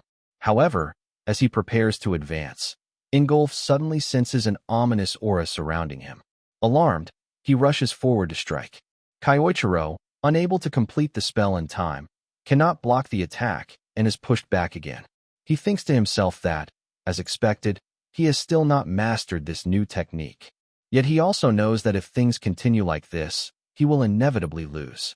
Before Kyoichiro can attempt anything else, Engulf lowers his stance and states that this is enough. Kyoichiro is caught off guard. Engulf calmly explains that they have accomplished more than enough for a sparring match and suggests that they end the session here. Although Kyoichiro feels frustrated, the training officially concludes. As Engulf dismisses the class and prepares to leave, several students praise him for the incredible demonstration. They found the match inspiring and were impressed that Kyoichiro held his ground, even though Engulf had the advantage throughout the entire fight. The students excitedly discuss how remarkable the pentagram saint truly is. The red-haired student approaches Kyoichiro and tells him he fought well, adding that when it comes to someone like Engulf, nobody can blame Kyoichiro for struggling. Meanwhile, Kyoichiro reflects silently, acknowledging that he underestimated Engulf. In his current state, he cannot defeat him. Kyoichiro understands he must push his void magic even further and continue to grow stronger. Sayuki watches all of this and thinks to herself that no one else seems to understand the potential that Ase Kyoichiro is truly hiding. Then the scene shifts back to Engulf, who wonders about the ominous aura he sensed earlier. It was unlike anything he had experienced before. Even so, Engulf smiles, stating that it has been ages since he has had such an exhilarating clash, and he knows one thing for certain. Kyoichiro is not the kind of man who would allow his journey to end here. Later that night, the scene shifts to Engulf, who is sitting quietly in his room. He reflects to himself that it has been a very long time since he experienced a battle that genuinely excited him. Yet that man, Ase Kyoichiro, truly surprised him. Engulf never expected Kyoichiro to possess such refined strength, and in one particular moment during the sparring match, he even felt something he had not felt in years, a flicker of fear. As he sits there, Engulf realizes he has only experienced that feeling once before. The scene transitions into a memory from years ago, when Kyoichiro was still Engulf's master. In that memory, Kyoichiro calmly tells him that it looks like the victory belongs to him.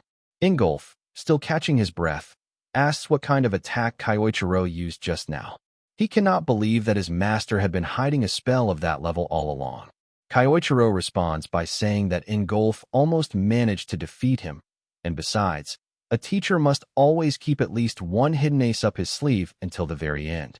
Hearing this, Engulf smiles warmly, thinking that his master never changes. Kyoichiro always rises above expectations, and that is exactly what made him not just a mentor, but also Engulf's greatest rival. Feeling energized, Engulf stands up and asks Kyoichiro for another sparring match. Returning to the present, Engulf thinks that the memory feels nostalgic, yet he knows that a past tainted by darkness cannot simply turn pure again. Even so, he misses having someone who could stand beside him as an equal. He misses the feeling of facing a true rival the way he once faced his master. For years he longed for such a challenge, until Ase Kyoichiro appeared. Now, Engulf finds himself genuinely excited to see how far Kyoichiro can go and what heights he will eventually reach. The scene shifts to a vast forest where Kyoichiro stands alone, reflecting that this place remains unchanged even after 20 years. He realizes he may be able to use the forest's hidden features to his advantage. Right now, he cannot match Engulf's current level, and he knows he must retrain himself from the ground up. Fortunately, the dungeon located within this forest is the perfect place for such intensive training. As Kyoichiro enters it, he immediately notices that the dungeon possesses a powerful gravity field, far stronger than the surface outside. He mutters that no wonder Engulf's punches carried such weight. If Kyoichiro took one of those full force, he would be finished. His first step, therefore, must be to strengthen his physical body. Once he can confront Engulf head-on, the new spell he has been developing will become the key to victory. Standing confidently, he whispers, "Just wait for me, Engulf." 3 days later, we shift back to the academy, where all the students have finished their classes for the day. Among them is Sayuki, who feels uneasy because Kyoichiro has not returned to the dormitory since the sparring match. She wonders where he could have gone. At that moment, she encounters Kyoichiro's disciple, the red-haired student. He looks down and admits that everything feels boring without Kyoichiro around. Noticing Sayuki's concern, she asks if he knows anything about where Kyoichiro might be. The boy replies that he is not completely sure, but he heard something about Kyoichiro heading toward the eastern forest to train. Hearing this, Sayuki immediately understands where Kyoichiro is likely training. She thanks the red-haired student and quickly leaves for the forest. When she arrives, she recalls that there is a hidden dungeon deep within this area, an ideal place for someone seeking to grow stronger. But then she pauses, questioning how Kyoichiro would even know about the dungeon. He should have no knowledge of this region at all, unless it is truly possible that Ase Kyoichiro is actually Misato Kyoichiro in disguise. The thought makes her tense. The scene shifts to a month earlier, when Lady Claudia secretly ordered Sayuki to investigate anyone who might be Misato Kyoichiro hiding under a different identity. Ase Kyoichiro's name was on that list. Returning to the present, Sayuki thinks that if Kyoichiro truly is Misato, then the situation is far more serious than expected. She enters the dungeon and recalls that she had visited this place once before for a mission. It is just as overwhelming and intense as she remembered. Seeing the destruction around her, she realizes Kyoichiro must have been training here relentlessly. Soon she spots Kyoichiro standing among a number of defeated monsters. Her eyes widen, and she quickly hides herself. His aura is completely different, far stronger, more polished, and impossibly intense. She cannot believe that he defeated all of those creatures alone. It surpasses anything she ever imagined. After exiting the dungeon, Sayuki immediately calls Lady Claudia and reports everything she saw. She explains that with Kyoichiro's current training pace, he might actually reach Engulf's level. Hearing this, Claudia asks about the possibility of Kyoichiro truly being Misato. Sayuki answers that the probability is very high. Lady Claudia smiles, ending the call with clear satisfaction. She remarks that everything is unfolding exactly as she expected. Things are about to become very interesting, she says, and adds that all events are moving in perfect alignment with the Lord's prediction. The scene returns to the dungeon, where Kyoichiro stands confidently. After weeks of intense training, he finally declares that his technique is complete. With renewed determination, he tells himself that this time, without question, he will manage to land a decisive blow on Engulf. The story then shifts to Awako's office. Awako is buried in paperwork when his phone suddenly rings. He picks it up, and to his surprise, the caller is Engulf himself. Startled, Awako immediately asks if something is wrong. Engulf calmly replies that there is something he wants to confirm, a question regarding a particular student named Ase Kyoichiro. Hearing this, Awako freezes in shock. The very last thing he expected was for Engulf to bring up Kyoichiro. After a short conversation, Engulf ends the call, saying that he simply wanted that information. Left alone, Awako leans back in his chair, rattled. He mutters to himself in disbelief, wondering why Engulf suddenly became curious about Ase Kyoichiro's past. But he cannot tell Engulf the truth, that Kyoichiro is actually Misato. If Awako ever revealed that secret, he is certain the consequences would be fatal for him. The scene transitions to Engulf, who has also been thinking deeply. He realizes that Awako is hiding something significant, yet he cannot find any solid evidence to confirm his suspicions. As he gets ready to leave his room, he suddenly notices a letter lying on the floor, as if someone quietly slipped it under the door.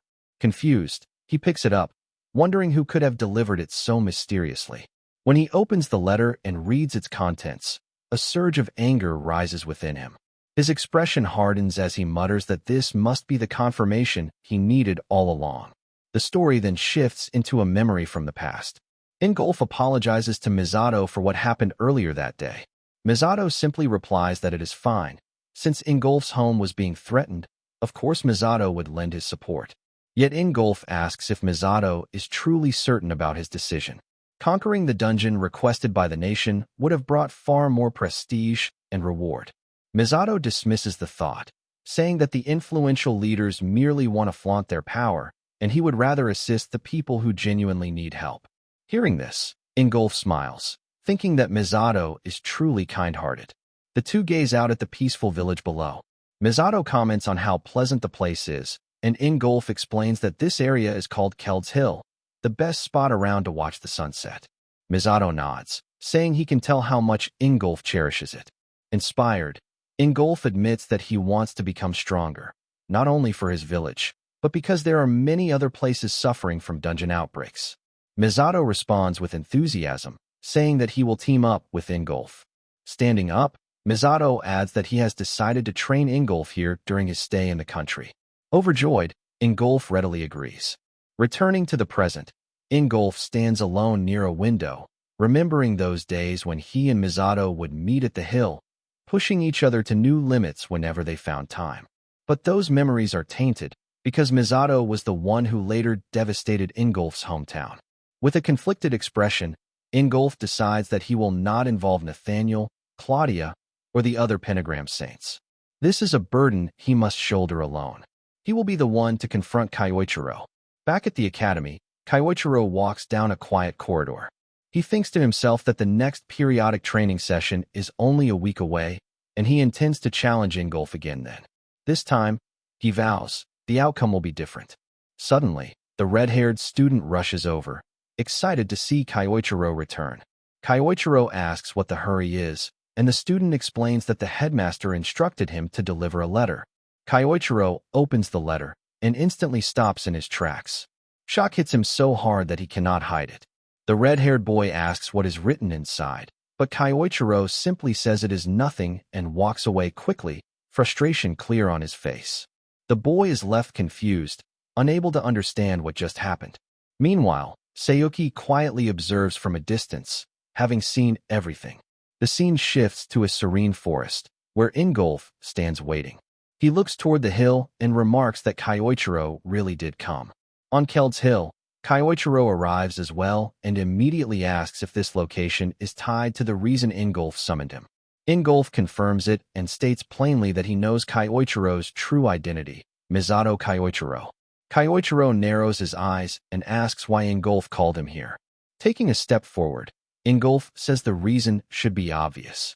His aura begins to rise and swirl around him as he declares that he intends to settle everything and bring Kyoichiro down once and for all. Kyoichiro stands firm. He replies that if that is how Engulf feels, then the sentiment is mutual. Kyoichiro begins gathering his aura as well. As they stand facing each other, Kyoichiro calmly states that he has something he wishes to ask. Earlier, Engulf confidently declared that he was certain Ase Kyoichiro and Misato Kyoichiro were the same person, so Kyoichiro wants to know how Engulf managed to figure that out. Engulf replies that this is not information Kyoichiro needs to know, but he will at least reveal one thing. This entire confrontation has nothing to do with the Pentagram Saints, as Engulf's motives are entirely personal. Hearing this, Kyoichiro asks if that is the reason Engulf specifically chose this remote place for their battle. Engulf responds with a firm, exactly, and with rising anger, warns Kyoichiro not to misunderstand. Engulf will never forgive him. Unfazed smile, Kyoichiro remarks that what an interesting coincidence, because it seems they are on the same page. As both fighters begin gathering their aura, Engulf tells him that as Kyoichiro already witnessed in their previous mock battle, Engulf's mana armor can block every type of attack, whether physical or magical, it makes no difference. According to Engulf, this means Kyoichiro has absolutely no chance of winning. Engulf then launches a powerful strike directly at Kyoichiro, but Kyoichiro remains completely calm. Engulf wonders what Kyoichiro plans to do, remembering that in the mock battle the only thing Kyoichiro could do was dodge. If that is still the case, Engulf intends to overwhelm him with another shockwave. Yet to Engulf's surprise, Kyoichiro suddenly charges forward head-on instead of evading. In that moment, Kyoichiro activates his own mana armor and breaks straight through Engulf's incoming strike. Within an instant, Kyoichiro appears right in front of him, and both of them land a direct hit using their mana armor-enhanced attacks. The collision causes a powerful explosion, sending them both sliding backward. As they gather themselves, Kyoichiro thinks that Engulf's mana armor is as hard as solid rock. Meanwhile, Engulf is stunned. He never imagined Kyoichiro would break through that shockwave, and even more shocking, Kyoichiro's attacks hit harder than before. Noticing Kyoichiro's physique, Engulf realizes that Kyoichiro must have been training intensely. But that is not all. Engulf is furious to discover that Kyoichiro has also copied his mana armor technique. Frustrated, Engulf declares that he has finally figured out the secret behind Kyoichiro's magic. According to him, Kyoichiro's so-called void magic is nothing more than the ability to copy other people's skills, but an imitation is still just an imitation, and against someone like Engulf, such a trick will never work. Engulf adds that Kyoichiro's time magic from the past was something he once admired, even looked up to, but Kyoichiro is no longer the person he once was. As Engulf intensifies the pressure of his mana armor, he shouts that Kyoichiro will never be able to break through it. Hearing this, Kyoichiro calmly responds that copying skills is close to the truth, but not quite right. Void magic goes far deeper than that. With a confident smile, he states that it took him a while to fully picture it, but now he believes he can finally show Engulf its true form. As Kyoichiro's blue aura begins surrounding him, Engulf realizes that this must be the technique Kyoichiro attempted at the end of their mock battle, Kyoichiro's ultimate move. Even so, Engulf believes it will not matter. Without hesitation, Engulf charges forward with his full strength, convinced that no known spell can break through his mana armor. As he comes right in front of Kyoichiro and prepares to strike, Kyoichiro activates his void magic at the exact moment Engulf raises his arm. Suddenly, out of nowhere, Kyoichiro's strike lands cleanly on Engulf, shattering his mana armor and injuring his right arm. Engulf is completely shocked. He cannot believe Kyoichiro managed to damage him, let alone break through mana armor that no one has ever been able to destroy. Stunned, he struggles to accept what just happened. Kyoichiro calmly tells him that he already explained. Void magic is not simply about copying. Then Engulf sees that Kyoichiro is holding a massive flame sword. Furious and confused, he demands to know what that weapon is. Kyoichiro answers clearly. Creation through imagination. That is the true essence of void magic. And now, Engulf will witness the real power of void magic for himself. Engulf, clearly surprised, asks if Kyoichiro really said that this is magic born from imagination, meaning that Kyoichiro personally created that flaming sword himself. Kyoichiro replies that this is exactly the case. He explains that the sword is a custom-made spell designed specifically to defeat Engulf's mana armor. In short, it does not exist anywhere else, because it is Kyoichiro's original magic. Hearing this, Engulf becomes frustrated and wonders how that sword could possibly break through his mana armor. Kyoichiro remarks that Engulf looks confused and points out that Engulf previously claimed his mana armor could block every attack, but that is not actually true. Engulf is stunned by this statement and tells Kyoichiro to stop talking nonsense, insisting that his mana barrier is impenetrable. Keiichiro responds that this is not correct because of the special attribute of Engulf's magic, which converts mana into metal, giving it a metal-based property. Confused, Engulf asks how Keiichiro even knows about that. Keiichiro tells him not to be ridiculous, since he already used that very property against Engulf just moments ago. Engulf then realizes that this was exactly what Keiichiro did earlier. Keiichiro further explains that if he can reproduce the effect, then it means he understands how it works. No matter how tough metal is, it is not invincible. That is why Keiichiro created something specifically to counter it, an ultra-high temperature flame sword capable of breaking through metal defenses. Meanwhile, Engulf thinks to himself that his armor has brushed off countless spells before, and yet Keiichiro managed to create this sword in such a short amount of time. With confidence, Keiichiro tells Engulf to accept the truth, that Engulf can no longer stop his attacks. Angered, Engulf tells Keiichiro not to underestimate him, saying that just because Keiichiro learned a new trick does not mean he has already won. Then Engulf begins to release his aura, and in an instant, he appears right in front of Keiichiro with incredible speed, throwing a powerful punch meant to teach him a lesson. However, Keiichiro blocks the punch with his sword and immediately swings back, landing a solid strike on Engulf and pushing him backward. Engulf's right arm is injured by the counterattack. Frustrated, Engulf thinks that this cannot be happening. Keiichiro calmly states that when Engulf gets emotional, his movements become predictable. With a slight smirk, Keiichiro adds that Engulf never truly got rid of his old habits. Enraged, Engulf tells Keiichiro to stop talking and charges forward again. Seeing this, Keiichiro thinks that Engulf is still going to keep coming straight at him. Keiichiro dodges the first strike, but Engulf wastes no time and attacks again from the other side, launching a rapid barrage of punches. Keiichiro manages to block all of them with ease. Filled with anger, Engulf finally sees what he believes is an opening and throws a full power strike at Keiichiro. Keiichiro realizes that he will not be able to block this attack directly, so he activates one of his stealth skills. Before Engulf's strike can land, Keiichiro disappears, and the attack hits the ground instead, kicking up smoke and dust. Confused, Engulf wonders where Keiichiro went, unable to see clearly through the smoke. At that moment, Keiichiro appears from the side and points his sword at Engulf, telling him that he is lost. Seeing this, Engulf tells Keiichiro that he always thought of him as a rival in a good way, someone who pushed him to become better, and asks why Keiichiro could not let him keep believing in that. Just as Keiichiro is about to respond, a sudden strike comes from behind and hits Engulf, sending him to the ground. Keiichiro is stunned and quickly turns to look, only to see that it was Claudia who attacked.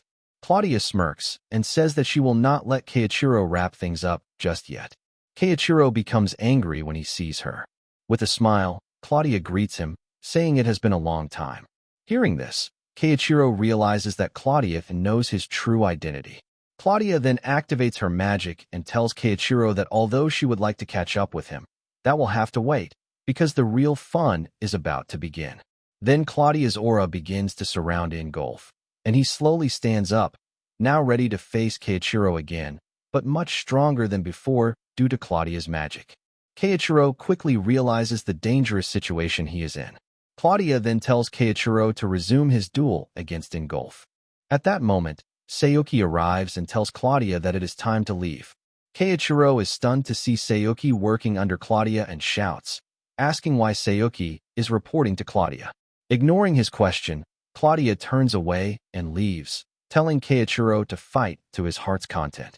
Angered, Keiichiro tells Claudia to wait, but before he can move, Engulf releases his aura, spreading it across the ground and covering his body once again with his mana armor. Seeing this, Keiichiro realizes that Engulf is clearly not in the right state of mind, which means Claudia must have used her hypnosis magic on him. Even the perfect hypnosis that Keiichiro once used on Yochi was actually a copy of Claudia's original technique. If Claudia truly used that magic on Engulf, then this situation is extremely dangerous. However, Keiichiro has no choice but to push through and continue fighting. Filled with anger, Engulf rushes forward to attack Keiichiro. Keiichiro decides to use the same plan as before, staying calm and carefully reading Engulf's movements. But suddenly, In an instant, Engulf appears right in front of him, completely shocking Keiichiro. Before he can dodge, Engulf lands a powerful strike, sending Keiichiro flying backward. Fortunately, Keiichiro is once again able to reduce the impact using his sword, but even so, he cannot believe that Engulf still has this much strength left. As Keiichiro steadies himself, he notices that Engulf's body is already severely injured. Seeing this, Keiichiro thinks that if this duel continues any longer, Engulf will be in serious danger. Keiichiro has heard that humans subconsciously limit their own strength to avoid harming themselves, but Claudia's magic seems to have removed that natural restraint from Engulf. As expected from someone known as the Queen of Mind Control, Claudia's power is extremely dangerous. Keiichiro also realizes that Engulf's speed has increased to an entirely different level. First, he needs to find a way to shut that down. As Keiichiro prepares to counter, Engulf charges straight at him again. Keiichiro tries to block the attack using a mana barrier, but Engulf still manages to break through it and nearly lands another strike. Keiichiro barely manages to dodge in time and quickly puts distance between himself and Engulf. He then realizes that something is not right and starts wondering what is really going on, because the mana surrounding Engulf appears to be fading. Keiichiro considers that maybe the hypnosis is failing, but he knows Claudia is not the type of person to make such mistakes. If she planned to use Engulf, then she would have made sure every detail was perfect. Still, something does not add up. For now, Keiichiro decides to save the questions for later, because Engulf's magic armor is beginning to break, and that creates an opening. Taking advantage of this chance, Keiichiro rushes forward and strikes at Engulf with his void magic sword. As Keiichiro closes the distance, Engulf also throws a punch at him. However, Keiichiro overpowers Engulf's strike and injures his right hand. Then Keiichiro follows up with another attack using his void magic. When the strike lands, the entire area is filled with blue mana. As the dust finally settles, Keiichiro is seen holding Engulf, and Engulf admits that he has lost. Keiichiro calmly replies that yes, he has won again. Smiling weakly, Engulf says that fighting against Keiichiro has made him certain of one thing. Keiichiro was not the one who destroyed Engulf's homeland. After saying this, Engulf collapses to the ground. Shocked by these words, Keiichiro immediately asks what Engulf is talking about. Then the scene shifts to later that night, when Engulf wakes up and is shocked to see Keiichiro sitting beside him. Confused, Engulf asks if Keiichiro is the one who treated his injuries. Keiichiro replies that it was only basic first aid and adds that if Engulf moves around too much, it could worsen his condition. Engulf then asks why Keiichiro would help him at all, since they are supposed to be rivals, and says that helping him seems completely contradictory. Keiichiro answers that something Engulf said earlier has been bothering him, specifically when Engulf said that Keiichiro was not the one who destroyed his homeland. Keiichiro asks what Engulf meant by that. Engulf replies that he heard someone destroyed his village 20 years ago. Keiichiro asks if they still have not found the person responsible. Hearing Keiichiro's tone, Engulf thinks that this reaction matches what he had suspected. Engulf then says that he will explain everything to Keiichiro. He explains that 20 years ago, just 1 week before the SSS dungeon calamity occurred, he was certain about what he saw, or at least what he believed he saw: Keiichiro's silhouette standing in the ruins of his hometown. Keiichiro is shocked to hear this. Engulf continues, saying that he could not believe his own eyes at first, because he never thought Keiichiro was the type of person who would do something like that. But amid the destruction of the town and people trying to escape, the laughing male silhouette he saw looked exactly like Keiichiro. Hearing this, Keiichiro is completely confused, because he knows for certain that he never did such a thing. He begins to wonder who Engulf actually saw that day. Engulf then explains that shortly after that incident, he found something in Keiichiro's room, a written plan that described how to take down all the heroes. Keiichiro is stunned by this revelation. Engulf adds that the Pentagram Saints eventually came to the conclusion that Misato Keiichiro was a traitor, and the result of that decision is something Keiichiro already knows very well. After hearing everything, Keiichiro thinks that Engulf does not seem to be lying, which means someone must have carefully orchestrated all of this. Whoever Engulf saw that day, pretending to be Keiichiro, was likely a false image created by the same person who planted the evidence. Filled with anger, Keiichiro thinks that manipulating someone's senses and planting false memories is something only a very specific person could accomplish. If anyone could do that, it would be Claudia. Keiichiro has copied Claudia's hypnosis magic before, so he knows how it works. It targets the brain directly and can force behavior and perception.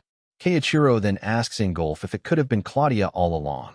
Engulf replies that he had the same thought. He says that the spell Claudia used on him earlier was not meant to support him at all. If Claudia could implant a command that forced Engulf to fight until either he or his opponent fell, then preventing Keiichiro from properly verifying the truth would not be difficult either. That would mean Claudia could have made Engulf believe that Keiichiro was the one who destroyed his village. Hearing this, Keiichiro says that would explain everything. Engulf then stands up and says that no matter what the truth is, he still owes Keiichiro an apology. He admits that he wronged him. Engulf then pulls out a dagger and tells Keiichiro to strike him down right there, saying that it is all he deserves. Hearing this, Keiichiro smiles and tells Engulf to look at the view from the hill, asking if it reminds him of the days when they trained together. Engulf replies that they were like brothers back then, and that kind of bond does not break on its own. Keiichiro agrees and asks who really broke it, and whether they are truly going to let that person walk away after everything that happened. He says that they now share a common enemy and tells Engulf to team up with him. Engulf is surprised by this, but Keiichiro tells him that Engulf is not the type of person who would leave things unresolved. With a small smile, Engulf agrees and says that it seems he still has something important left to do. The two of them then shake hands. A few moments later, Engulf says that they should head toward the Mediterranean. Keiichiro replies that this makes sense, because Claudia supposedly built a city there for her followers and may be using it as her main base of operations. Engulf says that he will go with Keiichiro, but Keiichiro tells him no.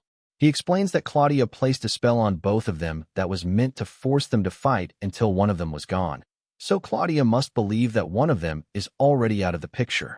Hearing this, Engulf says that they should use that misunderstanding to their advantage. Keiichiro agrees and explains that Claudia likely believed that defeating just one of them would be enough, and now it is time to show her that she miscalculated. It will be easier for Keiichiro to move freely if Claudia believes that he is no longer a threat. Keiichiro then tells Engulf to continue operating as a pentagram saint, just as before, and to keep an eye on Nathaniel as well, whose movements seem suspicious. Keiichiro tells Engulf that he will be counting on him. With a confident smile, Engulf replies that he understands. Keiichiro then looks up at the sky and thinks that a lot has happened, but now the next step is finally clear.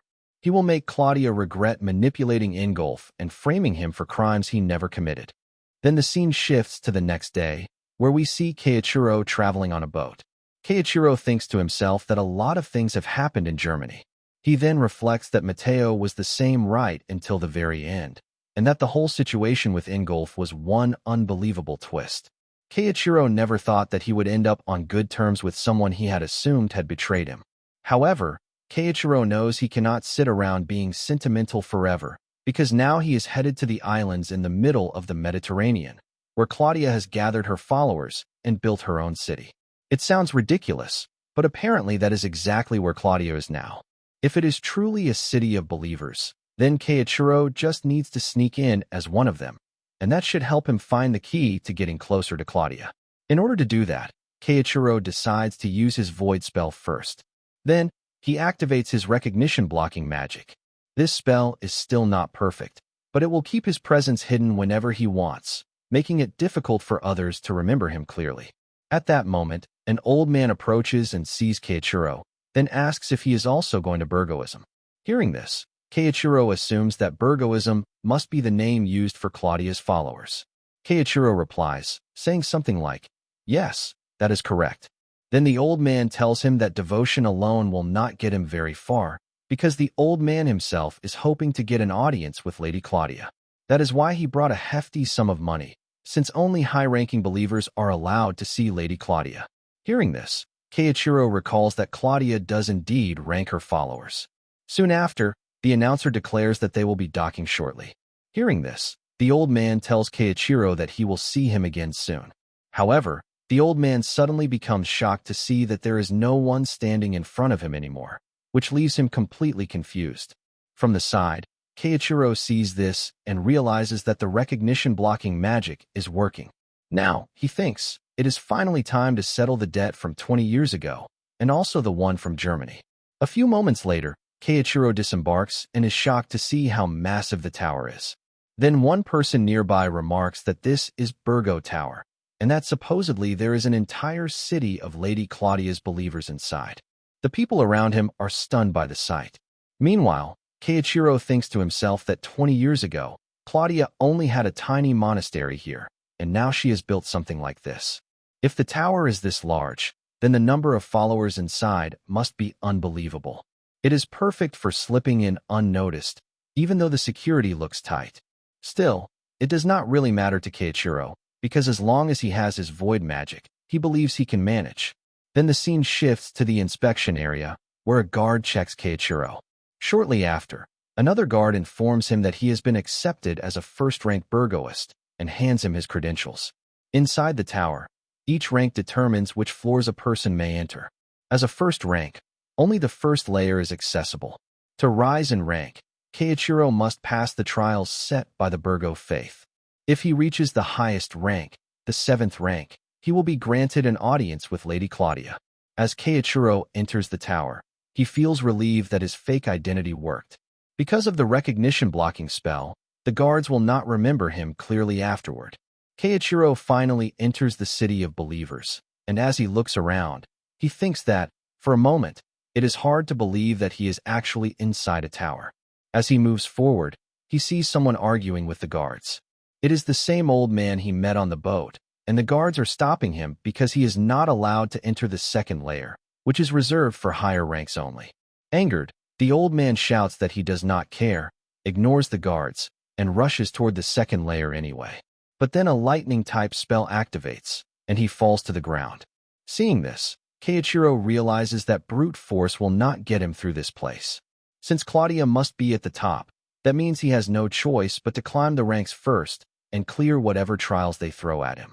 Keiichiro decides that he will climb this hierarchy from the very bottom, step by step. Then the scene shifts to another room, where a man hands Priest Samoa a list of the new believers who have just enrolled. Priest Samoa is told to choose today's trials.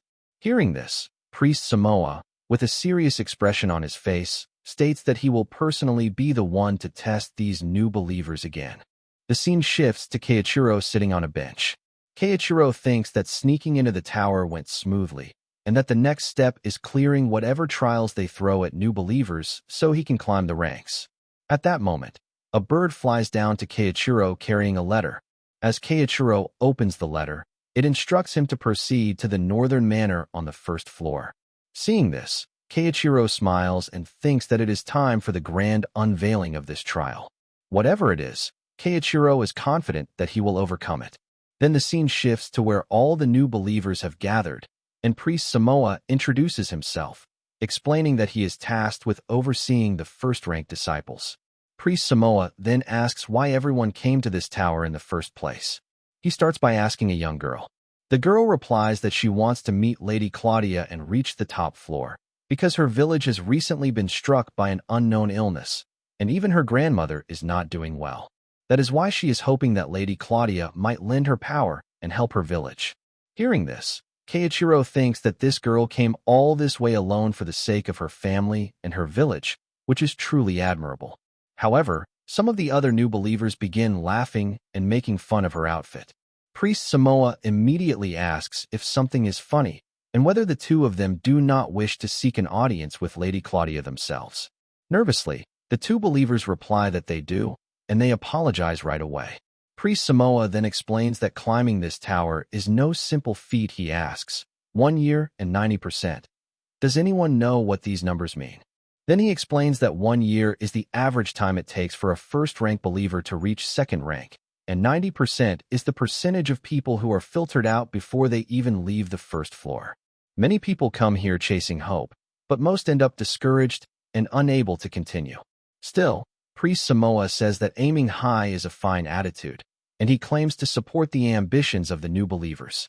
Then he announces the first trial, explaining that there will be 3 challenges in total.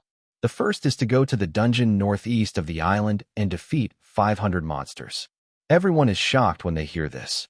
Priest Samoa then explains further and shows them a stone, saying that the monsters there drop stones like these when they are defeated, and that the new believers must collect them as proof. There is no time limit, so they can take it slow and steady. That is all, and Priest Samoa says he expects good results from them. Everyone starts wondering how they will possibly defeat that many monsters, but the girl from earlier quietly leaves, clearly determined to take on the challenge. Seeing this, Keiichiro approaches the girl and says that he did not expect that. Hearing this, the girl recognizes Keiichiro from earlier and asks what he did not expect. Keiichiro explains that everyone else was completely shaken when they heard about the trial, but she did not even hesitate. The girl replies that of course she is scared, but for the sake of her village, she does not have a choice. Then she says that Keiichiro is also aiming for the top, and tells him that they should both do their best. Keiichiro replies that of course they will. Meanwhile, Keiichiro thinks to himself that there is something about this girl, but there is no point in digging into it right now. Then the scene shifts to later that day, where the old man is meeting with Priest Samoa and has already reached the second rank. The old man thanks the priest, and the priest replies that this is nothing and that he should think of it as divine providence. Happily, the old man proceeds to the second layer. Meanwhile, Priest Samoa, smiling to himself, thinks that he has raised the bar to impossible heights with outrageous trials so that no one can actually advance. Then, for those who are desperate enough, he approaches them privately, takes their money, and lets them advance to the second layer. Priest Samoa further remarks that the northeast dungeon has powerful monsters, and for the weak, it does not matter even if they take a year, because they will never make it. Those who cannot gather enough money may as well cling to their hopeless dreams until they eventually give up. Meanwhile, Keiichiro hears everything from the rooftop. Keiichiro remarks to himself that Priest Samoa is clearly acting like a villain, taking money from the rich and ignoring everyone else around him. Some disciples genuinely want an audience with Claudia out of pure faith, and Priest Samoa does not care about that at all, which truly angers Keiichiro. Then the scene shifts to the next day, where Keiichiro goes to meet Priest Samoa. Keiichiro informs the priest that he has brought back the mana stones from the dungeon. As Keiichiro shows the stones to him, Priest Samoa is stunned and finds it impossible to believe, since it has only been one day. With a nervous smile, Priest Samoa congratulates Keiichiro. However, Keiichiro then tells the priest that if he does not want people hearing his secrets, it would be best for him to keep his windows closed. Shocked by this, the priest wonders if Keiichiro overheard him the previous day.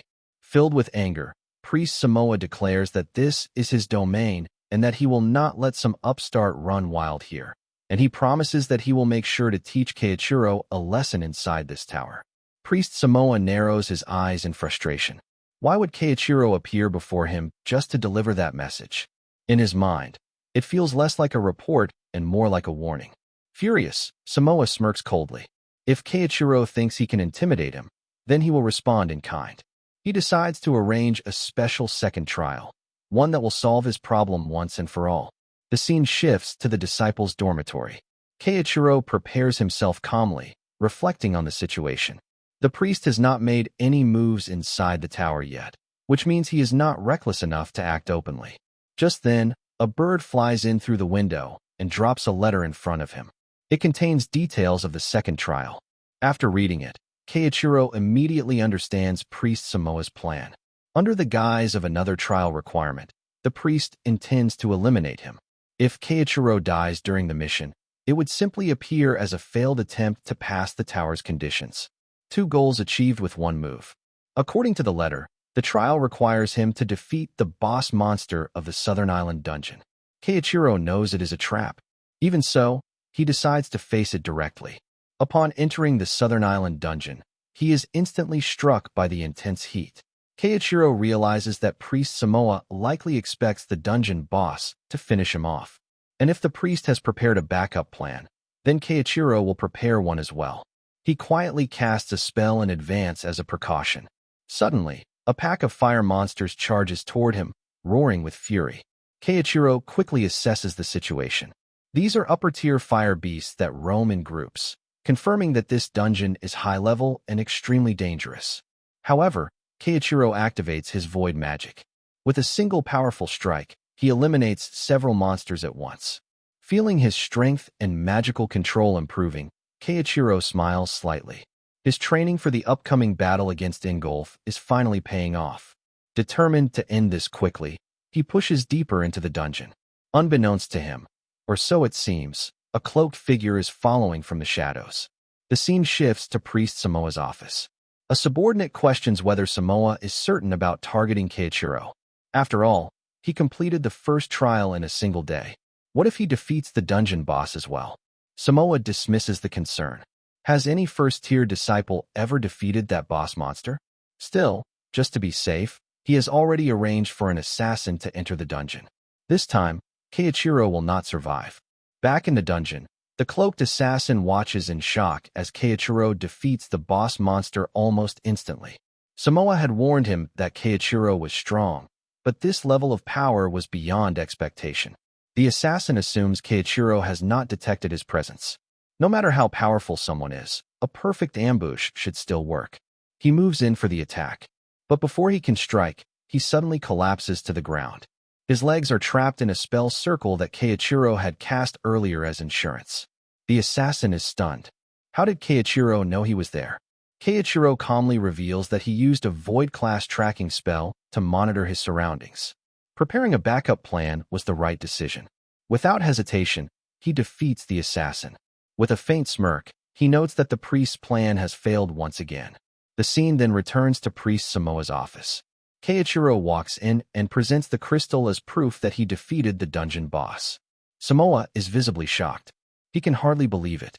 Keiichiro casually remarks that the battle was tougher than expected. He did not anticipate the boss being that strong. He also mentions that a man in a black robe suddenly attacked him, as if acting under someone's orders. He wonders aloud who would attempt such a thing. With that, Keiichiro leaves, saying he looks forward to the third trial. Left alone, Priest Samoa feels confused and uneasy. Why did Keiichiro not report the assassination attempt? Then he realizes there is no concrete proof linking it back to him. Or perhaps Keiichiro believes reporting it would accomplish nothing. In that case, Samoa decides to take matters into his own hands.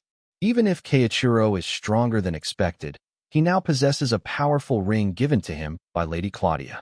With its power, Priest Samoa believes he will finally be able to defeat Keiichiro himself. The scene shifts to late at night. Two disciples quietly complain that ever since Samoa became priest, every trial has grown unusually difficult. At this rate, they fear they will never reach the second layer of the tower. Keiichiro overhears their conversation. Without drawing attention, he walks over to the guards and politely asks them a question. After receiving his answer, he thanks them and leaves. The guards exchange confused looks, wondering what that was about. In reality, Keiichiro had asked about the schedule for the upper priest's inspection visit. A few days later, Priest Samoa gathers everyone to announce the contents of the first layer's final trial. Keiichiro quietly thinks to himself that Samoa chose a terrible day to set this up.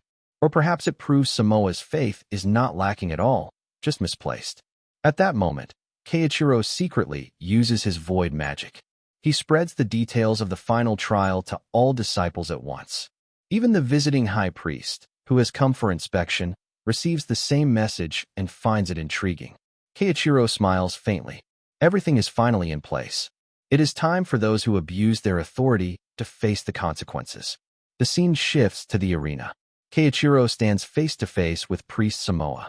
Samoa announces that they will now conduct the final trial and asks if Keiichiro is prepared. Keiichiro confidently replies that he is ready and even honored that Priest Samoa would personally oversee his final trial. Inside, Samoa burns with anger. He knows Keiichiro is aware of the assassination attempt, yet he dares to act innocent. The first layer is under Samoa's control, and he intends to teach Keiichiro a lesson right here and now. Keiichiro casually remarks that there seems to be a large audience today. Samoa looks confused until he hears the sound of people entering the arena. Disciples flood in, whispering excitedly. They recognize Keiichiro as the one who reached the final trial at record speed. If Samoa is personally facing him, it must be serious, just like the circulated message claimed. Within minutes, the arena is packed. Samoa feels uneasy. Did Keiichiro gather all these people on purpose? What is he planning? Keiichiro steps forward and addresses the crowd. He declares that he has uncovered priest Samoa's corruption.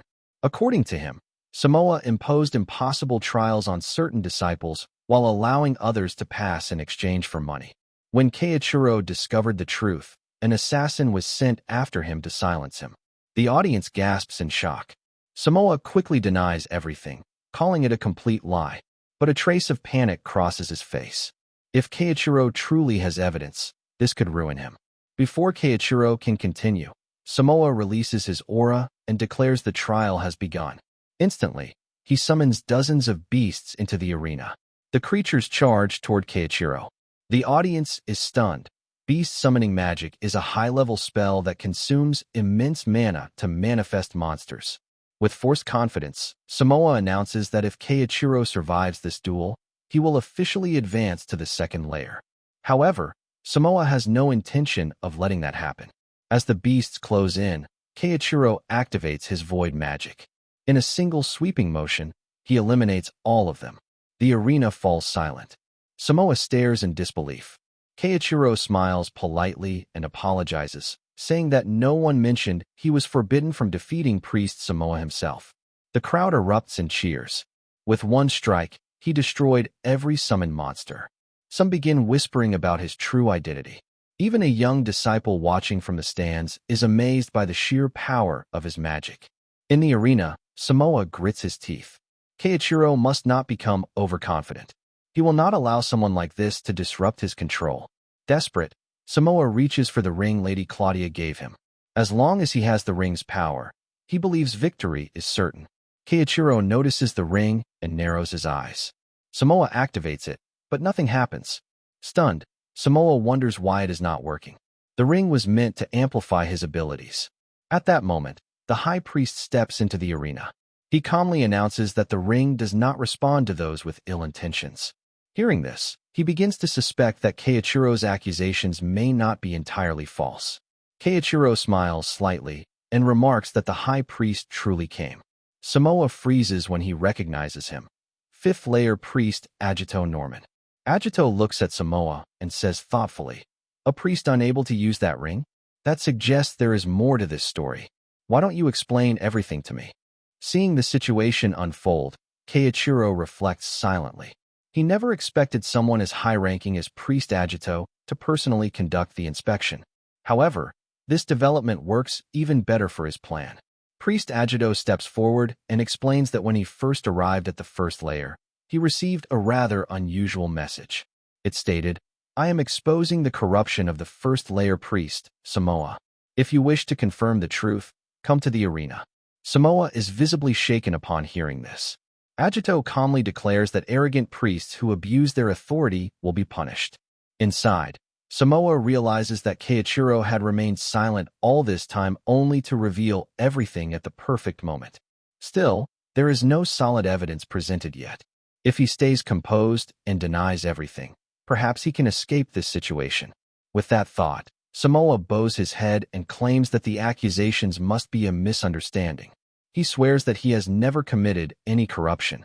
Agito listens carefully, then asks a simple question. If Samoa is telling the truth, why did the ring fail to respond? He explains that the ring draws out its wearer's latent power in proportion to their loyalty to Lady Claudia. However, it also serves another purpose. If someone with ill intentions attempts to use it, a signal is automatically transmitted to a high-ranking priest. The crowd gasps. Keiichiro realizes that the ring is not just a power amplifier. It is also a device designed to identify traitors. He cannot help but feel impressed by Lady Claudia's foresight. Agito turns back to Samoa and orders him to tell the truth. Samoa continues to insist on his innocence. Suddenly, Agito releases his aura. The pressure in the arena becomes overwhelming. He warns Samoa not to force him to repeat himself. Terrified, Samoa collapses to the ground. Agito further explains that when Keiichiro began speaking earlier, Samoa immediately forced the trial to start in order to silence him. That action alone suggests he had something to hide. Even then, Samoa attempts to deny it. Furious, Agito states that he will not allow anyone to tarnish Lady Claudia's reputation. He calmly sits down and announces that he will extract the truth himself. With a spell, he compels Samoa to speak honestly. Under the spell's effect, Samoa confesses everything.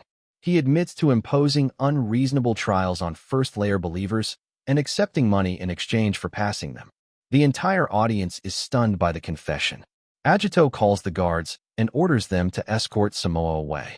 Once Samoa is removed, Agito faces the crowd and declares that it is time to deal with the aftermath. He announces that the corruption of priest Samoa is deeply regrettable, and he offers his sincere apologies on behalf of the church. However, he emphasizes that this incident must not damage the institution's overall reputation. To restore faith, Agito proposes that all first-layer believers present will be promoted to the second layer. The arena erupts in cheers. Agito adds that if anyone wishes to express gratitude, they should thank Keiichiro, as he was the one who exposed the truth. The crowd begins chanting Keiichiro's name. Agito then personally thanks Keiichiro for uncovering Samoa's corruption. As for a reward, he says it will be announced later. With that, he leaves the arena. Keiichiro watches him go and thinks to himself that Priest Agito is far more perceptive than Samoa ever was. As everyone celebrates their advancement, later that day, Agito reports the incident to the other high priests. He explains that the situation was resolved largely thanks to the actions of a single believer. Had the corruption gone unnoticed longer, the church's reputation might have suffered greatly. The other high priests agree that Samoa's misconduct is unfortunate, but Keiichiro's conduct was exemplary. They suggest he should serve as a model for others. With that in mind, Agito presents a proposal. The scene shifts to Keiichiro ascending to a higher layer. As he steps through the entrance, he looks around in surprise. He had not expected to be promoted directly to the fifth layer. Perhaps this is meant to set an example. Either way, advancing this quickly exceeds even his expectations. Inside, he meets Priest Agito once again. Keiichiro expresses his gratitude for the promotion. Agito replies that there is no need for thanks. When a believer proves themselves worthy, promotion is only natural. As Keiichiro sits down, he reflects that he still cannot fully read Agito's intentions. However, Agito clearly carries himself differently from Samoa. Agito then mentions that he has one more piece of news to share, something Keiichiro will find particularly interesting. Keiichiro asks what it is. Agito explains that, in light of the recent incident, it has been decided that Keiichiro will be granted an audience with Lady Claudia herself. Keiichiro is stunned. He never imagined this opportunity would come so soon. After a brief moment, he composes himself and respectfully replies that it would be an honor. He gladly accepts the invitation, fully aware that this meeting could change everything moving forward. The scene shifts to an emergency meeting where Awako is shocked to hear the news. Keiichiro is supposedly dead. Engulf reports to everyone that he personally defeated the revived Keiichiro. Claudia smiles calmly and says that Engulf's presence alone is proof of his victory. Engulf admits he did not expect her to go that far, but Claudia apologizes lightly, asking if the results are not satisfactory. Engulf replies that she is right. Thanks to her, they have eliminated a troublesome enemy. However, inside, Engulf is furious. He now knows that Claudia was the one who destroyed his hometown, yet she continues to act innocent. Nathaniel, on the other hand, appears quietly suspicious. Meanwhile, Awako reflects that although many unexpected events have unfolded, he never imagined Keiichiro would fall. Still, with Keiichiro gone, many of Awako's problems are conveniently resolved. Claudia then shifts the topic. With this obstacle removed, she says it will soon be time to discuss the divine gift ceremony. Engulf looks surprised, clearly hearing about it for the first time. Nathaniel calmly tells Claudia that this matter is too important to handle now and suggests they go over the details carefully in their next meeting. Shortly after, Engulf secretly contacts Keiichiro and relays everything that was said. He asks if it is truly safe for Keiichiro to sneak into the tower again. If Claudia discovers Keiichiro's void magic, the consequences could be severe. Keiichiro teases him, asking if he is worried. Engulf remains silent, but tells him to be cautious. The mention of the divine gift ceremony clearly sounds like the beginning of something dangerous. Ending the call, Keiichiro realizes Claudia is plotting once again. He has already infiltrated the seventh layer of the tower. Looking around, he recalls that Agito informed him he has 3 days before his audience with Claudia. Until then, he must remain on the 7th layer and confirm something important. Suddenly, Keiichiro calls out to Sayuki, telling her to stop hiding. She steps forward and asks him to follow her. As they move to a quieter location, Keiichiro gets straight to the point. He asks whether she had anything to do with the hypnosis spell Claudia cast on Engulf. The spell was incomplete, and Claudia is not someone who makes careless mistakes. The only person who could have interfered back then was Sayuki. But if she stands on Claudia's side, why would she do that? Sayuki quietly answers that she does not want Keiichiro to die again. Confused, he asks what she means. In response, she reveals the magic mark on her arm. The sight triggers an old memory from 20 years ago. Back then, a young girl was attacked by a monster. In desperation, she awakened a rare power, the time attribute. However, unable to control it, she went berserk and nearly destroyed herself. Keiichiro intervened. Rather than let that power consume her, he sealed it, risking everything to save her life. She barely survived, left with a red mark on her arm as proof of that day. Returning to the present, Keiichiro asks in shock if Sayuki is that same girl. She confirms it. When she regained consciousness years ago, Keiichiro had already been accused of betraying his comrades. But she never believed those accusations. Knowing the man who saved her would never commit such acts, she approached Claudia to uncover the truth about what happened 20 years ago. For 10 long years, Sayuki devoted herself to study and service, gradually earning Claudia's trust until she finally learned the truth. After the Rei incident, she was ordered to investigate the current Misato Keiichiro. At first, she doubted it could be him. While Keiichiro trained in Germany, Sayuki contacted Asahi Karen, who described his character in detail. That was when she became certain the man before her was the same hero who once saved her life. Sayuki says she is alive because of him, and she thanks him sincerely. Keiichiro smiles softly, realizing she has believed in him for 20 years without wavering. But then Sayuki reveals something far more serious. She tells him that she has seen the worst possible future, and in that future, everything ends in disaster. The only person capable of changing it is Keiichiro. To her, he represents the ideal hero. With urgency in her voice, Sayuki asks him to lend her his strength. Together, they must stop Claudia's divine gift ceremony and prevent a catastrophe that could endanger the entire world. Sayuki continues, revealing the full truth to Keiichiro. She explains that she used time magic to return from the future. In that timeline, Claudia successfully rises to absolute power and rules the world without opposition. If events continue on their current path, the future will become a world filled with despair. To change that outcome, Sayuki needs Keiichiro's strength. Keiichiro is stunned. Sayuki then tells him something even more shocking. In that future, Keiichiro loses his life. But at the very moment of his death, he casts a powerful void reversal spell. With the last of his strength, he releases the power of regression and entrusts Sayuki with it, asking her to go back and change the tragic future. Sayuki says she refuses to accept that ending.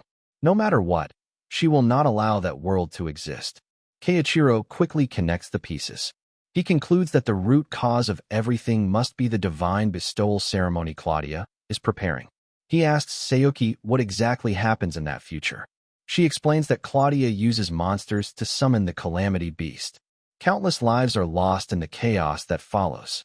Hearing this name sends a chill down Keiichiro's spine. 20 years ago, there was a monster no one could defeat. Even with future sight, the heroes could not find a way to win.